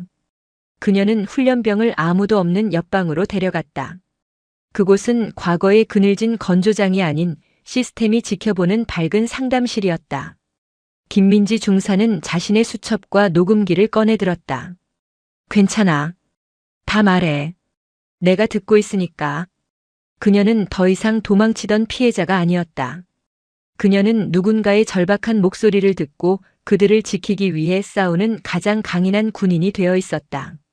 이 아줌마가 정말 말하는 싹수가 노랗구만. 야! 당장 인형 끌어내! 이 소령의 말이 끝나기 무섭게 그는 박중희가 했던 것보다 훨씬 더 거칠게 서연의 어깨를 밀쳤다. 한 장교의 무례하고 거친 손짓 하나가 대한민국 최정예 부대의 골마 터지기 직전이었던 오만의 민낯과 부조리라는 거대한 판도라의 상자를 활짝 열어젖히게 됩니다. 청명한 가을 하늘 아래 여러분은 지금 어디에서 무엇을 하시면서 이 통쾌한 이야기에 귀 기울이고 계신가요? 여러분의 소중한 일상을 댓글로 공유해 주시며 소통해 주세요. 그리고 이야기가 여러분의 마음에 와닿으셨다면 구독과 좋아요로 저희 채널에 따뜻한 응원을 보내주세요. 여러분의 클릭 한 번이 더 좋은 이야기를 만드는 무한한 에너지가 됩니다. 구독자 여러분의 가정에 늘 건강과 행운이 가득하기를 기원하며 이야기 시작하겠습니다. 쾌청한 가을 하늘 아래 경기도 이천의 들판은 황금빛으로 물들어 있었다. 그 평화로운 풍경과 대조적으로 대한민국 육군 특수전 사령부 예하의 한 특수전 여단 정문에는 서슬퍼런 긴장감이 감돌았다. 철조망과 육중한 철문은 이곳이 보통의 장소가 아님을 웅변하고 있었다. 그 문 앞에 한 여성이 섰다. 김서연. 그녀는 짙은 선글라스에 편안한 재킷과 청바지 차림으로 언뜻 보기에는 주말을 맞아 아들을 면회 온 평범한 어머니처럼 보였다. 하지만 굳게 편 어깨와 조금의 흐트러짐도 없는 자세, 땅을 딛는 걸음걸이에서 뿜어져 나오는 고요한 기품은 그저 평범한 중년 여성의 것이 아니었다. 그녀의 눈에 보이지 않는 계급장은 그녀가 걸어온 수십 년의 군인으로서의 삶을 증명하고 있었다. 대한민국 육군 소장 김서연. 그녀는 지금 군인이 아닌 누나의 신분으로 이곳에 와 있었다. 우진아, 괜찮아야 할 텐데. 며칠 전 걸려온 전화 한 통이 그녀를 이곳으로 이끌었다. 20살 가까이 차이 나는 늦둥이 동생 김우진 대위가 야간 강화 훈련 중 발목을 심하게 다쳤다는 소식이었다. 부대에서는 심각한 부상은 아니다라고 했지만 부모님을 대신해 동생을 키우다시피 한 서연의 마음은 타들어가는 듯했다. 어릴 적 툭하면 넘어져 무릎이 깨지던 코올릭의 동생이 대한민국 최정예 특전사 대위가 된 것은 대견하고 자랑스러운 일이었지만 그만큼 늘 마음 한구석에는 불안감이 도사리고 있었다. 서연은 면회소 입구로 발걸음을 옮겼다. 초소에 서 있던 젊은 헌병이 그녀의 앞을 막아섰다. 갓 20살을 넘겼을까 앳된 얼굴이었지만 눈빛만은 날카롭게 살아있었다. 어디로 가시는 겁니까? 딱딱하고 의례적인 질문이었다. 서연은 부드러운 목소리로 답하며 미리 준비해온 서류를 꺼내려 가방을 열었다. 면회 왔습니다. 김우진 대위를 만나러 왔어요. 헌병은 그녀를 위아래로 훑어보았다. 그의 시선이 서연의 평범한 옷차림과 화장기 없는 얼굴에 잠시 머물렀다. 그의 표정에 미세한 의구심이 스쳤다. 김우진 대위님 면회 말씀이십니까? 혹시 사전 연락은 되셨습니까? 네, 동생이 다쳤다는 연락을 받고 오는 길입니다. 담당 부서와 통화도 마쳤습니다. 서연이 신분증과 면회 신청서를 건넸다. 헌병은 서류를 받아들었지만 시선은 여전히 의심을 거두지 않은 채였다. 그는 서류를 대충 넘겨보는가 싶더니 옆에 있던 동료 헌병과 무언의 눈빛을 주고받았다. 이내 그의 입가에 희미한 비웃음이 걸렸다. 갑자기 그의 말투가 미묘하게 달라졌다. 아줌마, 여기가 아무나 그냥 들어오는 곳이 아니에요. 아줌마라는 호칭에 서연의 미간이 순간 좁혀졌다. 수십 년 군 생활 동안 단 한 번도 들어본 적 없는 낯선 단어였다. 하지만 그녀는 표정 변화 없이 차분함을 유지했다. 이곳은 동생이 복무하는 부대였고 괜한 마찰을 일으키고 싶지 않았다. 알고 있습니다. 그래서 정식 절차를 밟아 신청서를 제출한 것이고요. 서류를 다시 한번 잘 확인해 주시겠어요? 서연의 침착한 대응이 오히려 헌병의 오만함을 부추긴 듯 했다. 그는 피식 웃으며 서류를 동료에게 건넸다. 야, 이거 봐라. 이 아줌마가 김우진 대위님 가족이란다. 에이, 설마요. 대위님이 어떤 분인데? 그들의 노골적인 조롱이 서연의 귓가에 날아와 박혔다. 서연은 깊게 숨을 들이마셨다. 분노가 치밀었지만 그보다 동생을 봐야 한다는 마음이 더 컸다. 그녀는 자신의 감정을 억누르며 다시 한번 정중하게 말했다. 제가 김우진 대위의 누나입니다. 신분증에도 명시되어 있으니 확인 부탁합니다. 바로 그때 위병소 안에서 한 장교가 걸어 나왔다. 중위 계급장을 단 30 초반으로 보이는 남자였다. 특전사 특유의 다부진 체격과 짧은 머리, 자신감 넘치는 표정의 박준혁 중이었다. 그는 소란스러운 분위기를 감지하고는 헌병에게 다가와 무슨 일이냐는 듯 턱짓을 했다. 박중희님, 이 아줌마가 김우진 대위님 면회를 왔다고 주장하는데 아무래도 좀 이상합니다. 헌병의 보고를 받은 박중희는 서연에게로 시선을 돌렸다. 그의 눈에는 노골적인 경멸과 냉소가 담겨 있었다. 그는 서연의 머리부터 발끝까지를 마치 값싼 물건을 감정하듯 훑어보았다. 아주머니, 김우진 대위 가족이라고요? 정말입니까? 그의 말투는 헌병보다 한술 더 떠 처음부터 서연을 거짓말쟁이로 단정하고 있었다. 서연은 불쾌감을 감추고 또렷하게 대답했다. 그렇습니다. 제가 김우진 대위의 보호자입니다. 보호자라. 박중희는 코웃음을 치며 거들먹거리는 자세로 그녀에게 한 걸음 다가섰다. 여기가 어떤 곳인지는 알고 오셨습니까? 대한민국에서 가장 강한 군인들이 모인 곳입니다. 아무나 드나들 수 있는 곳이 아니란 말입니다. 그런데 아주머니 같은 분이 특전사 장교와 가족관계라니 상식적으로 좀 이해가 안 가서요. 그의 말은 예의라는 포장지를 벗어 던진 날카로운 모욕이었다. 아주머니 같은 분. 그 말이 서연의 가슴에 비수처럼 꽂혔다. 내가 어떤 사람으로 보이기에. 그녀는 자신의 평범한 옷차림을 잠시 내려다보았다. 동생을 만나러 오는 길에 장군으로서의 위엄이나 권위는 모두 벗어두고 그저 평범한 누나이고 싶었다. 그것이 실수였을까? 외모로 사람을 판단하시는 건 군인으로서 바람직한 태도는 아닌 것 같군요. 서연의 차분한 지적에 박중희의 얼굴이 순간 굳어졌다. 감히 일개 민간인이 자신을 가르치려 든다고 생각한 모양이었다. 외모가 아니라 품격의 문제죠. 특전사 장교의 가족이라면 그만한 품격이 있어야 하는 것 아닙니까? 그런데 아주머니는 글쎄요. 박중희의 말에 주변 헌병들이 참지 못하고 킥킥거리는 웃음을 터뜨렸다.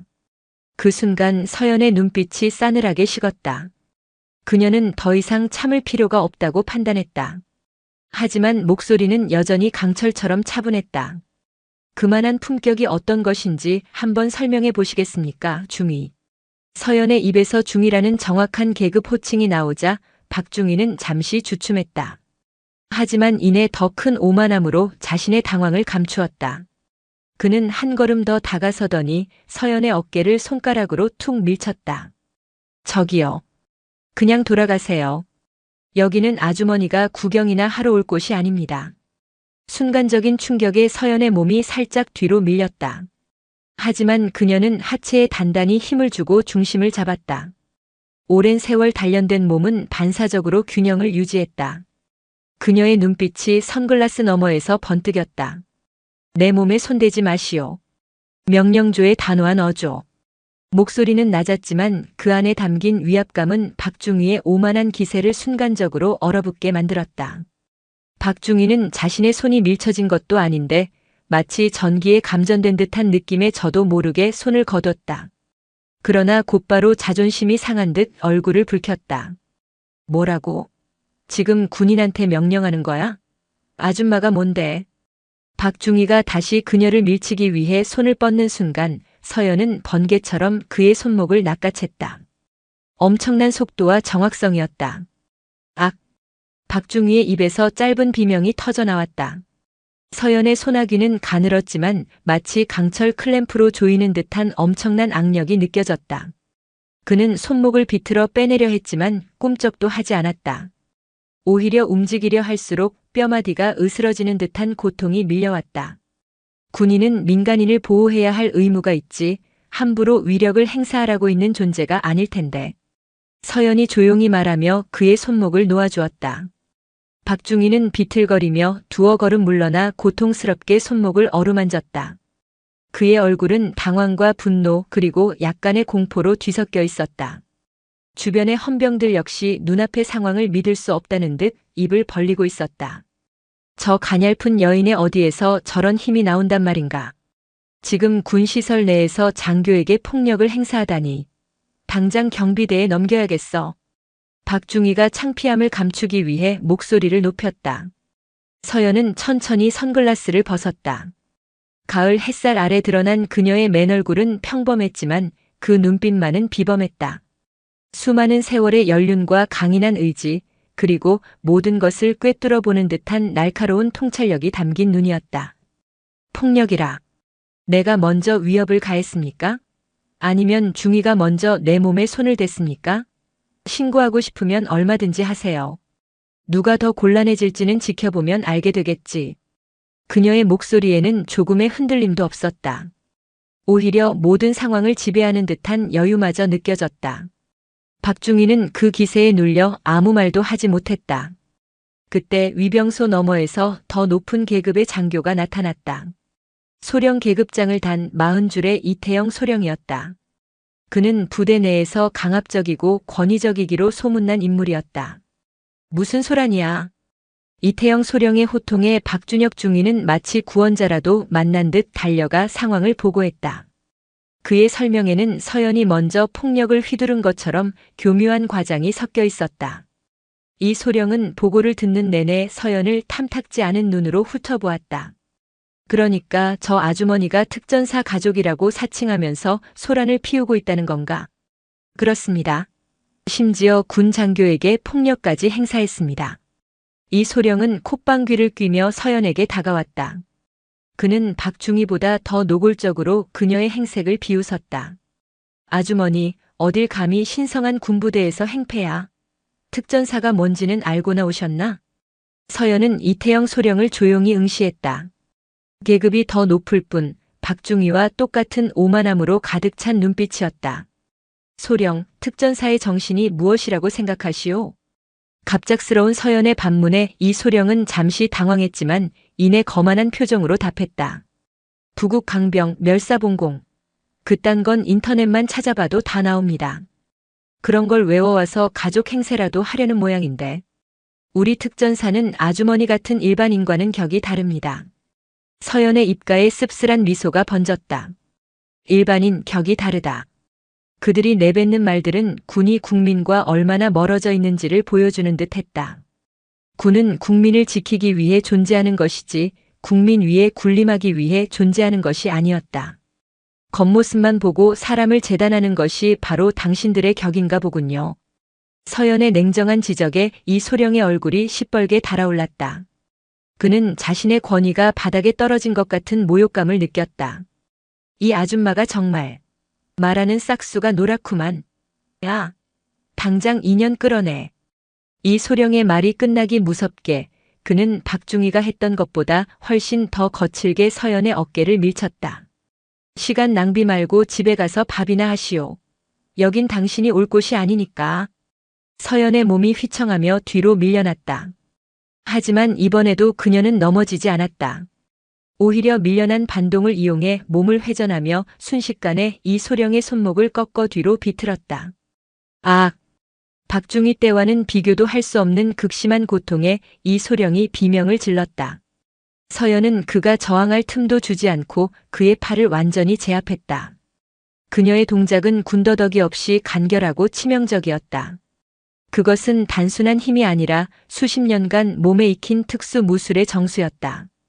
군복을 입었다고 해서 민간인에게 함부로 폭력을 행사할 권리는 주어지지 않소. 그 군복의 무게를 진정으로 안다면 말이지. 차가운 서연의 목소리가 이소령의 귓가에 울렸다. 주변의 모든 소음이 멎었다. 헌병들은 물론이고 방금 전까지 서연을 모욕하던 박중희조차 경악을 금치 못하고 얼어붙었다. 눈앞의 평범한 중년 여성은 그들이 상상하던 존재가 아니었다. 그녀는 괴물이었다. 혹은 그들이 감히 범접할 수 없는 어떤 존재였다. 상황이 걷잡을 수 없이 치닫던 바로 그 순간이었다. 부대 안쪽에서 다급한 발소리와 함께 누군가가 그들을 향해 외치며 달려오고 있었다. 누나, 누나 맞아요? 땀에 젖은 얼굴, 절뚝거리는 다리. 바로 그녀가 그토록 보고 싶어 했던 동생, 김우진 대위였다. 절뚝거리며 달려온 김우진 대위의 눈에 들어온 광경은 악몽 그 자체였다. 그토록 존경하고 따르던 누나가 부대 내에서 악명 높기로 소문난 이태영 소령의 팔을 꺾어 제압하고 있었다. 이 소령은 고통으로 얼굴이 하얗게 질려 있었고 박준혁 중위와 헌병들은 마치 시간이 멈춘 듯 넋을 잃고 서 있었다. 누나, 이게 무슨 일이야? 지금 뭐 하는 거야? 우진의 다급한 외침에 서연은 제압했던 이 소령의 팔을 스르르 놓아주었다. 풀려난 이 소령은 비틀거리며 물러나 꺾였던 손목을 부여잡고 거친 숨을 몰아쉬었다. 그의 눈에는 고통과 함께 믿을 수 없다는 경악과 치욕감이 서려 있었다. 우진은 절뚝이는 다리를 이끌고 누나와 소령 사이를 막아서듯 섰다. 그는 상황 파악이 전혀 되지 않았다.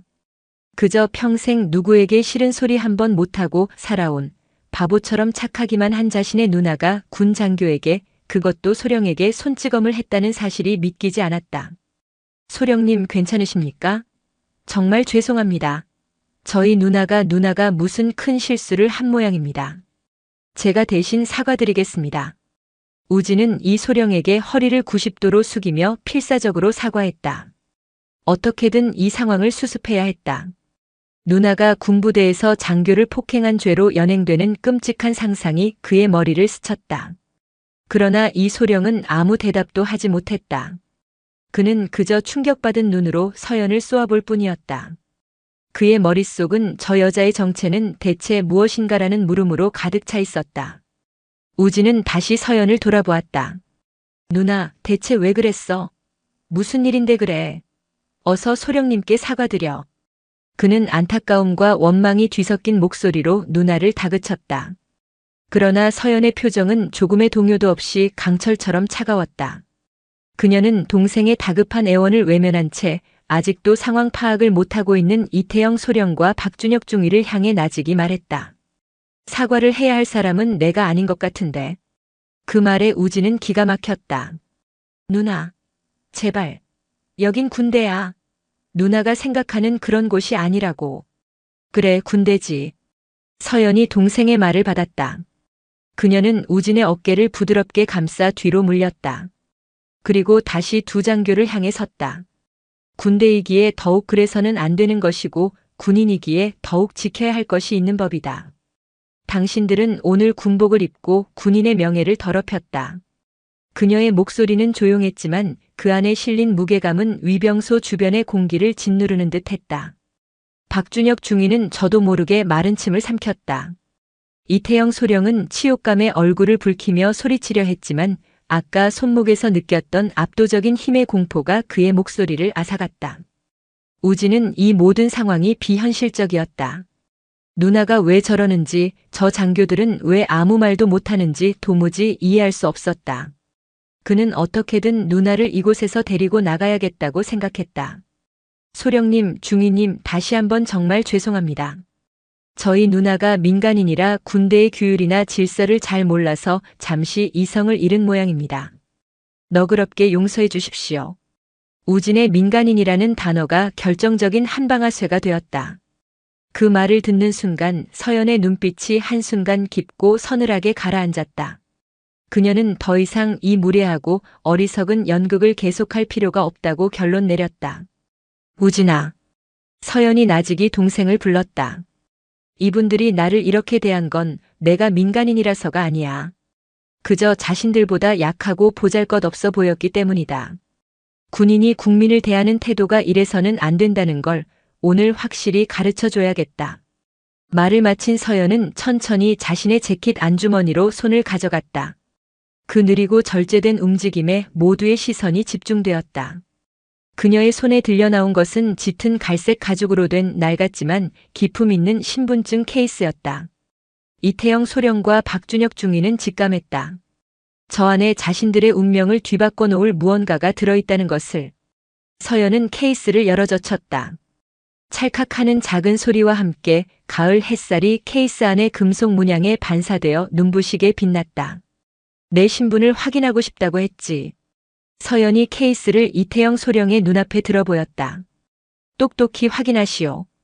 당신들이 아줌마라 부르며 모욕하고 격이 다르다며 밀쳐냈던 사람이 누구인지. 이태영 소령의 눈동자가 급격하게 흔들리기 시작했다. 그의 시선은 신분증에 박힌 사진, 이름, 그리고 이름 옆에 선명하게 새겨진 3개의 은빛 무궁화 봉오리에 고정되었다. 별.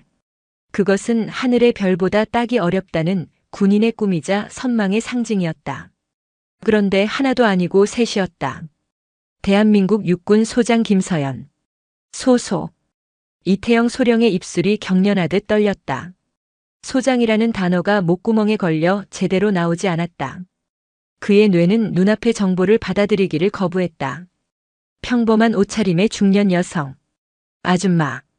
그가 함부로 밀치고 조롱했던 그 여인이 현역 삼성 장군이라고. 사단 장급도 아닌 군단 장급 이상의 최고위 지휘관이라고. 그의 등줄기에서 식은땀이 폭포수처럼 흘러내렸다. 다리가 후들거려 서 있는 것조차 힘들었다. 옆에서 그 신분증을 곁눈질로 확인한 박준혁 중위는 이미 얼굴이 사색이 되어 있었다. 그는 쿵 하고 심장이 바닥으로 떨어지는 소리를 들었다. 자신의 군 생활은, 아니 인생은 여기서 끝났다는 절망감이 온몸을 덮쳤다. 이제 내가 누구인지 알겠나? 서연의 목소리는 여전히 차분했지만 그들에게는 하늘의 천둥처럼 들렸다. 그 순간 이태영 소령의 몸이 반사적으로 움직였다. 그는 거의 무너질 듯한 자세에서 간신히 힘을 짜내 허리를 꼿꼿이 세웠다. 그리고 군인으로서 할 수 있는 최고의 경의를 담아 그의 군 생활 전체를 통틀어 가장 절도 있는 동작으로 거수 경례를 붙였다.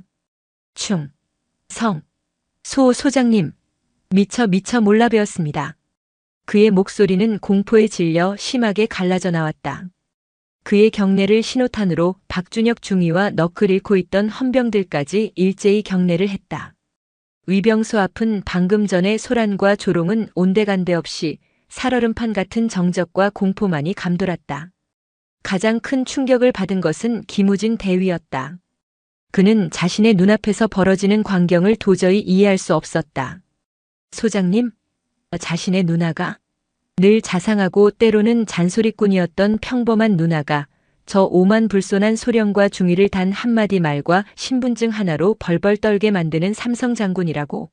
그의 머릿속이 하얗게 비어버렸다. 서연은 그들의 경례를 받지 않았다. 그녀는 여전히 싸늘한 눈으로 그들을 내려다보았다.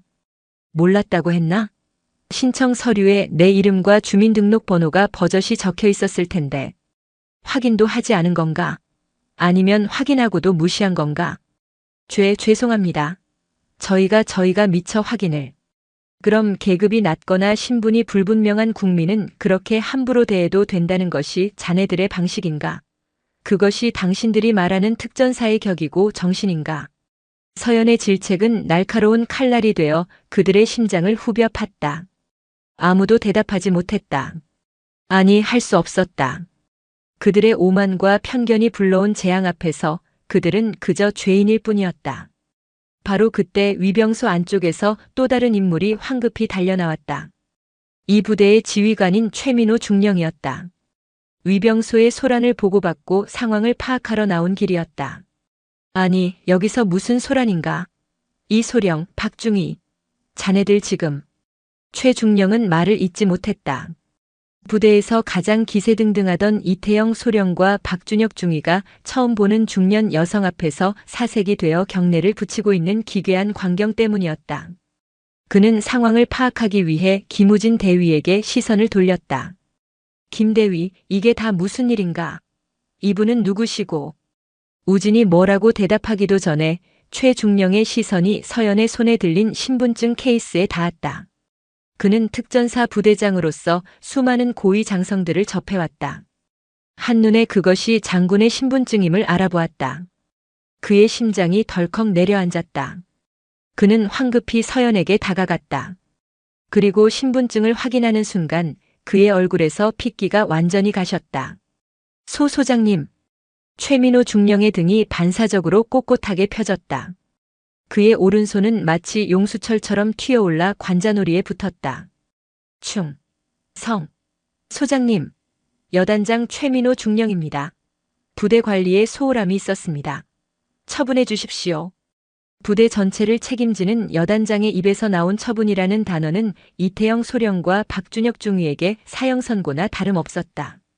최중령의 등장은 이 사건이 더 이상 개인적인 실수가 아닌 부대 전체의 기강 해이 문제로 비화되었음을 의미했다. 서연은 비로소 최중령의 경례를 받으며 들고 있던 신분증 케이스를 천천히 닫았다. 그녀의 시선은 공포에 질린 이소령과 박중희를 지나 부대의 총책임자인 최중령에게로 향했다. 여단장. 예, 소장님. 내가 오늘 이곳에서 본 것은 특전사의 자부심이 아니라 오만함이었고 철통 같은 보안이 아니라 허술한 편견이었다. 이 문제를 어떻게 처리할 생각이지? 차가운 서연의 물음에 가을의 맑은 하늘 아래 서 있던 모두는 혹독한 겨울의 한파가 자신들을 덮쳐오는 것을 느꼈다. 이제 막 진짜 심판의 시간이 시작되고 있었다. 최민호 중령의 등장은 얼어붙었던 위병소의 공기를 단번에 깨부수었다. 그의 존재는 이 사건이 더 이상 몇몇 장교들의 일탈이 아닌 지휘관이 직접 책임져야 할 부대 전체의 문제임을 공표하는 것이나 마찬가지였다. 그는 자신의 군 경력에 씻을 수 없는 오점이 생겼다는 사실에 분노와 모멸감을 느꼈다. 그 분노의 화살은 고스란히 자신의 부하들에게로 향했다. 이태영 소령, 박준혁 중위, 당장 무장 해제하고 여단장실 앞 대기실로 가서 대기한다. 실시. 최중령의 목소리는 분노로 가늘게 떨리고 있었다. 그의 불호령에 이태영 소령과 박준혁 중위는 죄인처럼 고개를 떨구었다. 무장 해제는 장교에게 내릴 수 있는 가장 큰 수치 중 하나였다. 그들은 아무런 저항도 변명도 하지 못한 채 허리춤에 권총을 풀어 헌병에게 넘겼다. 모든 것을 체념한 자의 움직임이었다.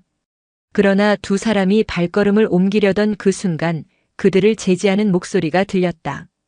잠깐 여단장. 김서연 소장의 나직한 부름이었다. 최중령은 당황하며 그녀를 돌아보았다. 예, 소장님. 기강을 바로 세우지 못한 지휘관으로서 그들에 대한 처분은 나중에 논하도록 하지. 우선은 내가 이곳에 온 목적인 동생부터 만나야겠다. 조용한 휴게실로 안내해 주겠나?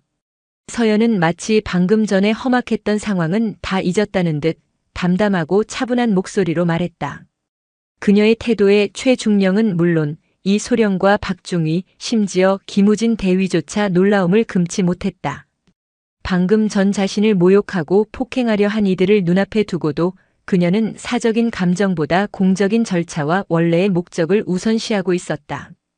그것이 바로 수십 년간 전장을 누비며 몸에 밴 지휘관의 자세였다. 아, 예. 알겠습니다. 당장 안내해드리겠습니다. 최중령은 황급히 앞장서며 그들을 부대 안쪽의 간부 휴게실로 안내했다. 복도를 걷는 동안 마주치는 모든 장교와 병사들이 걸음을 멈추고 그들에게 경례를 했다. 소문은 이미 부대 전체에 파다하게 퍼져나가고 있었다. 위병소에서 한 아줌마가 이태영 소령을 단숨에 제압했으며 그녀의 정체는 현역 삼성 장군이었다는 영화 같은 이야기가. 병사들은 경외와 호기심이 뒤섞인 눈으로 서연을 힐끔거렸다. 휴게실에 도착하자 최중령은 깍듯하게 차를 내오며 서연의 눈치를 살폈다. 소장님 편히 쉬고 계시면 바로. 여단장은 잠시 나가 있게. 동생과 조용히 얘기 좀 나누고 싶으니. 예, 알겠습니다. 최중령이 물러나고 널찍한 휴게실에는 서연과 우진 단둘만이 남았다. 어색한 침묵이 흘렀다. 우진은 여전히 충격에서 벗어나지 못한 얼굴로 자신의 누나를, 아니, 소장님을 어떻게 대해야 할지 몰라 안절부절 못하고 있었다. 그는 차마 자리에 앉지도 못한 채 뻣뻣하게 서 있었다. 서연이 먼저 침묵을 깼다. 그녀의 목소리는 장군이 아닌 다정한 누나의 것으로 돌아와 있었다. 우진아, 다리 아플 텐데 서 있지 말고 이리 와서 앉아. 그 한마디에 우진의 굳어있던 감정이 와르르 무너져 내렸다. 그는 누나의 맞은편 소파에 주저앉으며 떨리는 목소리로 물었다. 누나 아니 소장님 이게 다 어떻게 된 일이에요? 왜 저한테 한 번도 말씀 안 하셨어요? 그의 목소리에는 혼란스러움과 함께 서운함이 묻어났다. 서연은 따뜻한 찻잔을 들어 그의 앞에 놓아주며 부드럽게 미소 지었다. 내가 장군이라는 사실이 너한테는 짐이 될 거라고 생각했어. 김서연 소장의 동생이 아니라 김우진 대위 스스로의 힘으로 인정받고 성장하길 바랐다. 내가 특전사에 지원했을 때도 내가 이곳에서 훈련받고 복무하는 모든 순간에도 나는 그저 멀리서 묵묵히 응원하는 누나이고 싶었어. 서연의 진심 어린 말에 우진은 고개를 숙였다. 누나의 깊은 뜻을 이제야 알 것 같았다. 하지만 이내 분노가 치밀어 올랐다. 그렇다고 해도 저 자식들이 누나한테 어떻게 했는지 제가 다 봤어요. 감히 누나를. 우진의 주먹이 부들부들 떨렸다. 만약 누나가 장군이 아니었다면, 정말 평범한 중년 여성이었다면 오늘 어떤 끔찍한 일을 당했을지 상상조차 하기 싫었다. 진정해, 우진아. 서연이 그의 손등을 부드럽게 감싸주었다. 화가 나는 건 당연해. 나도 화가 났으니까. 하지만 분노는 문제를 해결하지 못해. 중요한 건 이런 일이 왜 일어났는지, 그리고 다시는 이런 일이 일어나지 않게 하려면 어떻게 해야 하는지를 생각하는 거야. 그놈들은 그냥 군대에서 쫓아내야 해요. 저런 자들이 어떻게 대한민국 장교입니까? 쫓아내는 건 가장 쉬운 방법이지. 서연은 차분하게 말을 이었다. 썩은 가지 몇 개를 잘라낸다고 해서 병든 나무 전체가 건강해지지는 않아. 나는 오늘 자네 부대가 썩은 가지 몇 개를 가진 부대가 아니라 병이 들기 시작한 나무일지도 모른다는 생각을 했다. 뿌리부터 제대로 진단하고 치료해야 해. 절단이 아니라. 그녀의 말에는 개인적인 모욕에 대한 분노를 넘어 군 전체를 걱정하는 지휘관의 깊은 고뇌가 담겨 있었다. 우진은 더 이상 아무 말도 할 수 없었다. 그는 자신의 누나가 얼마나 크고 넓은 시야를 가진 사람인지 새삼 깨닫고 있었다. 그보다 내 다친 발목이나 좀 보자. 군의관은 뭐라고 하던?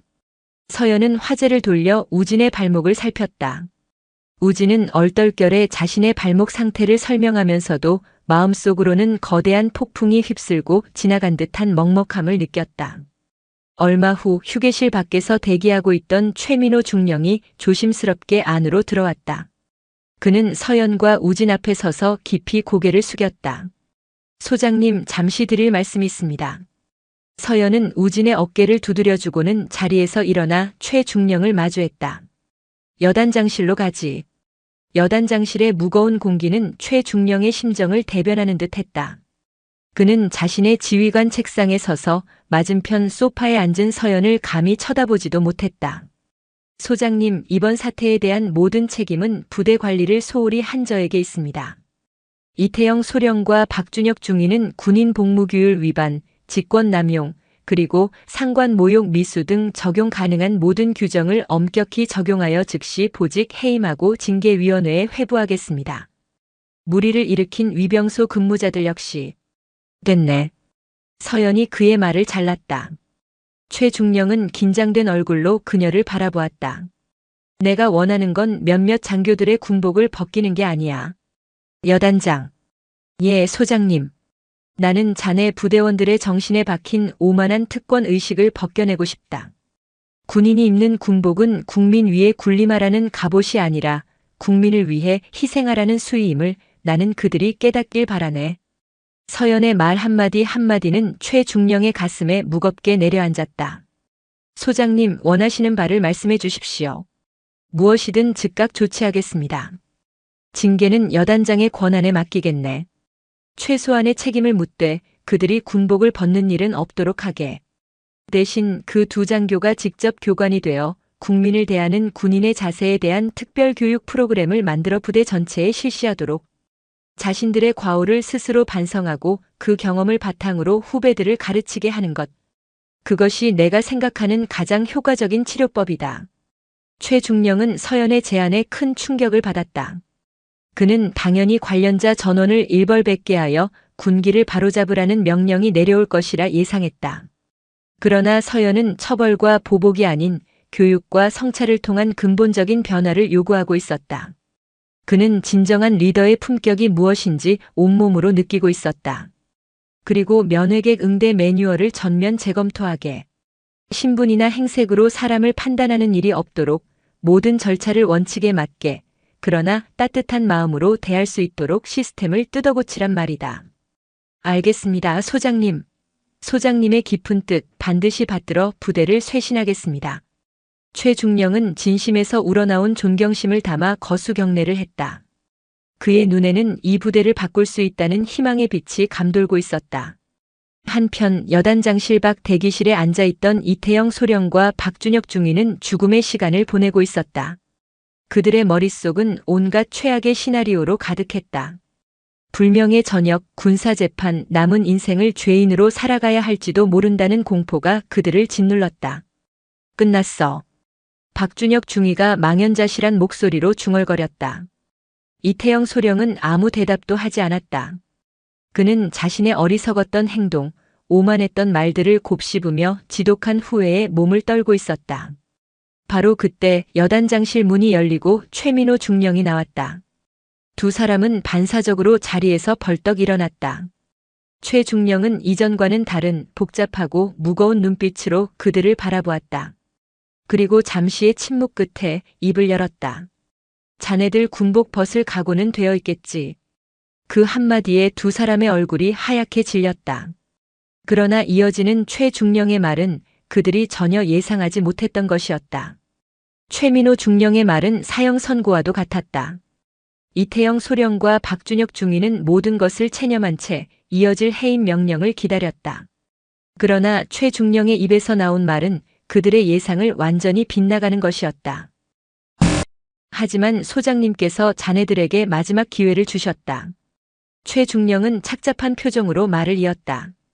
군복을 벗는 대신 자네들의 그 오만하고 썩어빠진 정신을 스스로 도려내고 그 자리에 새로운 군인 정신을 채워넣을 기회를 말이다.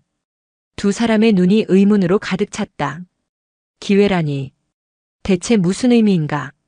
두 사람은 지금부터 부대 내 모든 장병을 대상으로 하는 대국민 응대 및 군인 품격 향상 특별 교육 프로그램의 책임 교관으로 임명한다. 교육 자료부터 강의까지 모든 것을 자네들이 직접 준비해. 그리고 첫 강의는 오늘 위병소에서 자네들이 저지른 모든 과오를 단 하나도 숨기지 말고 병사들 앞에서 고백하는 것으로 시작하도록. 이것이 소장님의 명령이다. 순간 두 사람은 자신의 귀를 의심했다. 차라리 징계위원회에 회부되어 불명예 전역을 당하는 것이 낫다고 생각했다.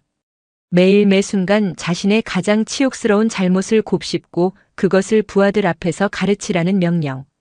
그것은 육체적인 형벌보다 더 잔인하고 혹독한 정신적인 형벌이었다. 하지만 그 형벌 속에는 다시 한번 제대로 된 군인이 되어보라는 깊은 뜻이 담겨 있음을 그들은 어렴풋이 느낄 수 있었다. 그것은 단순한 처벌이 아닌 뼈를 깎는 성찰을 통한 재탄생의 기회였다. 알겠습니다. 이태영 소령이 떨리는 목소리로 그러나 분명하게 대답했다. 그의 눈에는 절망 대신 기묘한 결의가 서려 있었다. 박준혁 중위 역시 굳은 표정으로 고개를 끄덕였다. 모든 정리가 끝나고 김서연 소장이 부대를 떠날 시간이 되었다. 그녀가 동생 우진과 함께 휴게실을 나섰을 때 복도와 현관 앞에는 부대의 모든 간부들이 도열해 있었다. 그녀가 처음 이곳에 도착했을 때와는 180도 다른 풍경이었다. 모두가 그녀를 향해 깍듯한 경의를 표했다. 서연은 동생의 어깨를 두드리며 마지막 인사를 나눴다. 몸 조심하고 훈련도 중요하지만 늘 안전이 먼저다. 알았지? 네, 누나. 그리고 정말 고맙고 죄송해요. 우진의 눈가가 붉어졌다. 자신의 누나가 겪었을 모욕감과 그럼에도 불구하고 보여준 대범함에 만감이 교차했다. 사내 새끼가 울기는. 누나 간다. 가끔 전화하고.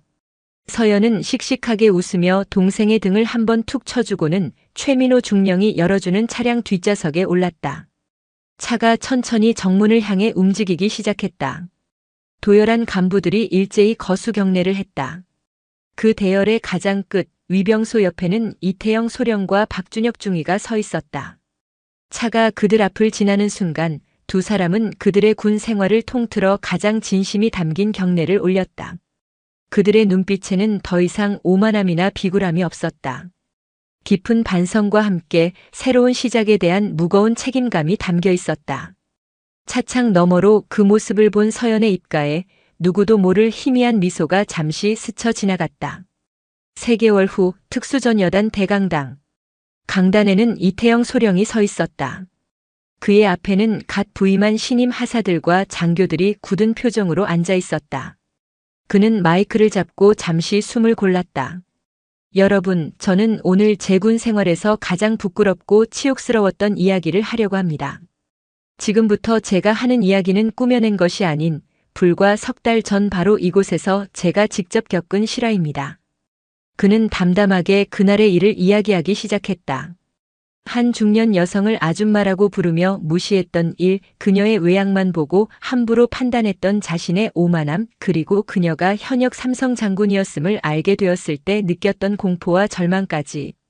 강당 안은 숨소리 하나 들리지 않는 정적에 휩싸였다. 여러분은 지금 제 이야기가 우습거나 혹은 제가 불쌍하게 보일지도 모르겠습니다. 하지만 저는 그날 군복을 벗는 것보다 더 큰 것을 잃을 뻔했습니다. 바로 군인으로서의 명예와 자부심입니다. 소장님께서는 저의 군복이 아닌 저의 썩어빠진 정신을 꾸짖으셨습니다. 그리고 다시 채울 기회를 주셨습니다. 그의 목소리는 떨림없이 진솔했다. 그의 강의는 더 이상 딱딱한 이론 교육이 아니었다. 그것은 한 인간의 처절한 반성이 담긴 고백이자 후배 군인들을 향한 간절한 가르침이었다. 그날 이후 부대는 눈에 띄게 달라졌다. 위병소 근무자들의 언행은 한결같이 정중하고 친절해졌다. 면회 절차는 신속하고 정확해졌으며 부대를 찾는 모든 민간인은 따뜻한 환대를 받았다. 겉모습으로 사람을 판단하지 말라는 그날의 교훈은 부대 전체를 관통하는 새로운 불문율이 되었다. 이태영 소령과 박준혁 중위는 부대에서 가장 엄격하지만 동시에 가장 존경받는 교관이 되었다. 다시 한 개월 후 김서연 소장의 집무실. 창밖으로 국방부 청사의 너른 전경이 내다보이는 오후였다. 책상 위에 전화벨이 울렸다. 동생 우진이었다. 충성. 누나 잘 지내? 그래, 웬일이냐? 또 어디 다친 건 아니고? 서연의 목소리에는 여전히 걱정이 묻어났다. 전화기 너머로 우진의 밝은 웃음소리가 들려왔다. 아니거든. 좋은 소식 있어서 전화했지. 우리 부대 이번에 대민지원 최우수 부대로 선정돼서 사령관님 표창 받았다. 어머, 그래? 장하다. 우리 부대. 다 누나 덕분이야. 참, 여기 부대에 누나 관련해서 전설이 하나 생긴 거 알아? 전설? 우진은 키득거리며 말을 이었다. 아무도 김서연 소장님이라고 안 불러. 다들 이천 위병소의 여신이라고 하지. 겉모습만 보고 판단하는 오만한 군인들의 코를 납작하게 만들고 홀연히 사라진 정의의 여신이래. 그 말에 서연은 저도 모르게 웃음을 터뜨렸다. 여신이라니 자신과는 영 어울리지 않는 별명이었다. 이태영 소령님하고 박준혁 중위님은 지금 부대에서 완전 참군인의 아이콘이야. 그분들 교육 한번 듣고 나면 정신이 번쩍 든다고 다들 그래. 흉터가 자랑스러운 무공훈장이 된 셈이지. 그래 다행이구나. 전화를 끄는 서연은 의자에 깊숙이 몸을 기댄 채 창밖을 바라보았다. 그녀의 시선은 맑고 높은 가을 하늘을 향했다. 한 사람의 진심 어린 꾸짖음과 너그러운 용서가 강철 같던 조직을 얼마나 긍정적으로 변화시킬 수 있는지를 그녀는 다시 한번 확인했다. 진정한 강함은 상대를 굴복시키는 힘이 아니라 상대를 변화시키는 품격에서 나온다는 것을. 이천의 그 부대에서는 오늘도 새로운 역사가 쓰이고 있었다. 겉모습이 아닌 사람의 마음을 먼저 보고 국민을 존중하는 것이 가장 강한 군인의 길임을 깨달은 이들에 의해. 그리고 그 변화의 중심에는 이제는 전설이 된 위병소의 여신이 남긴 깊은 울림이 있었다. 모든 것은 그렇게 더 나은 방향으로 제자리를 찾아가고 있었다.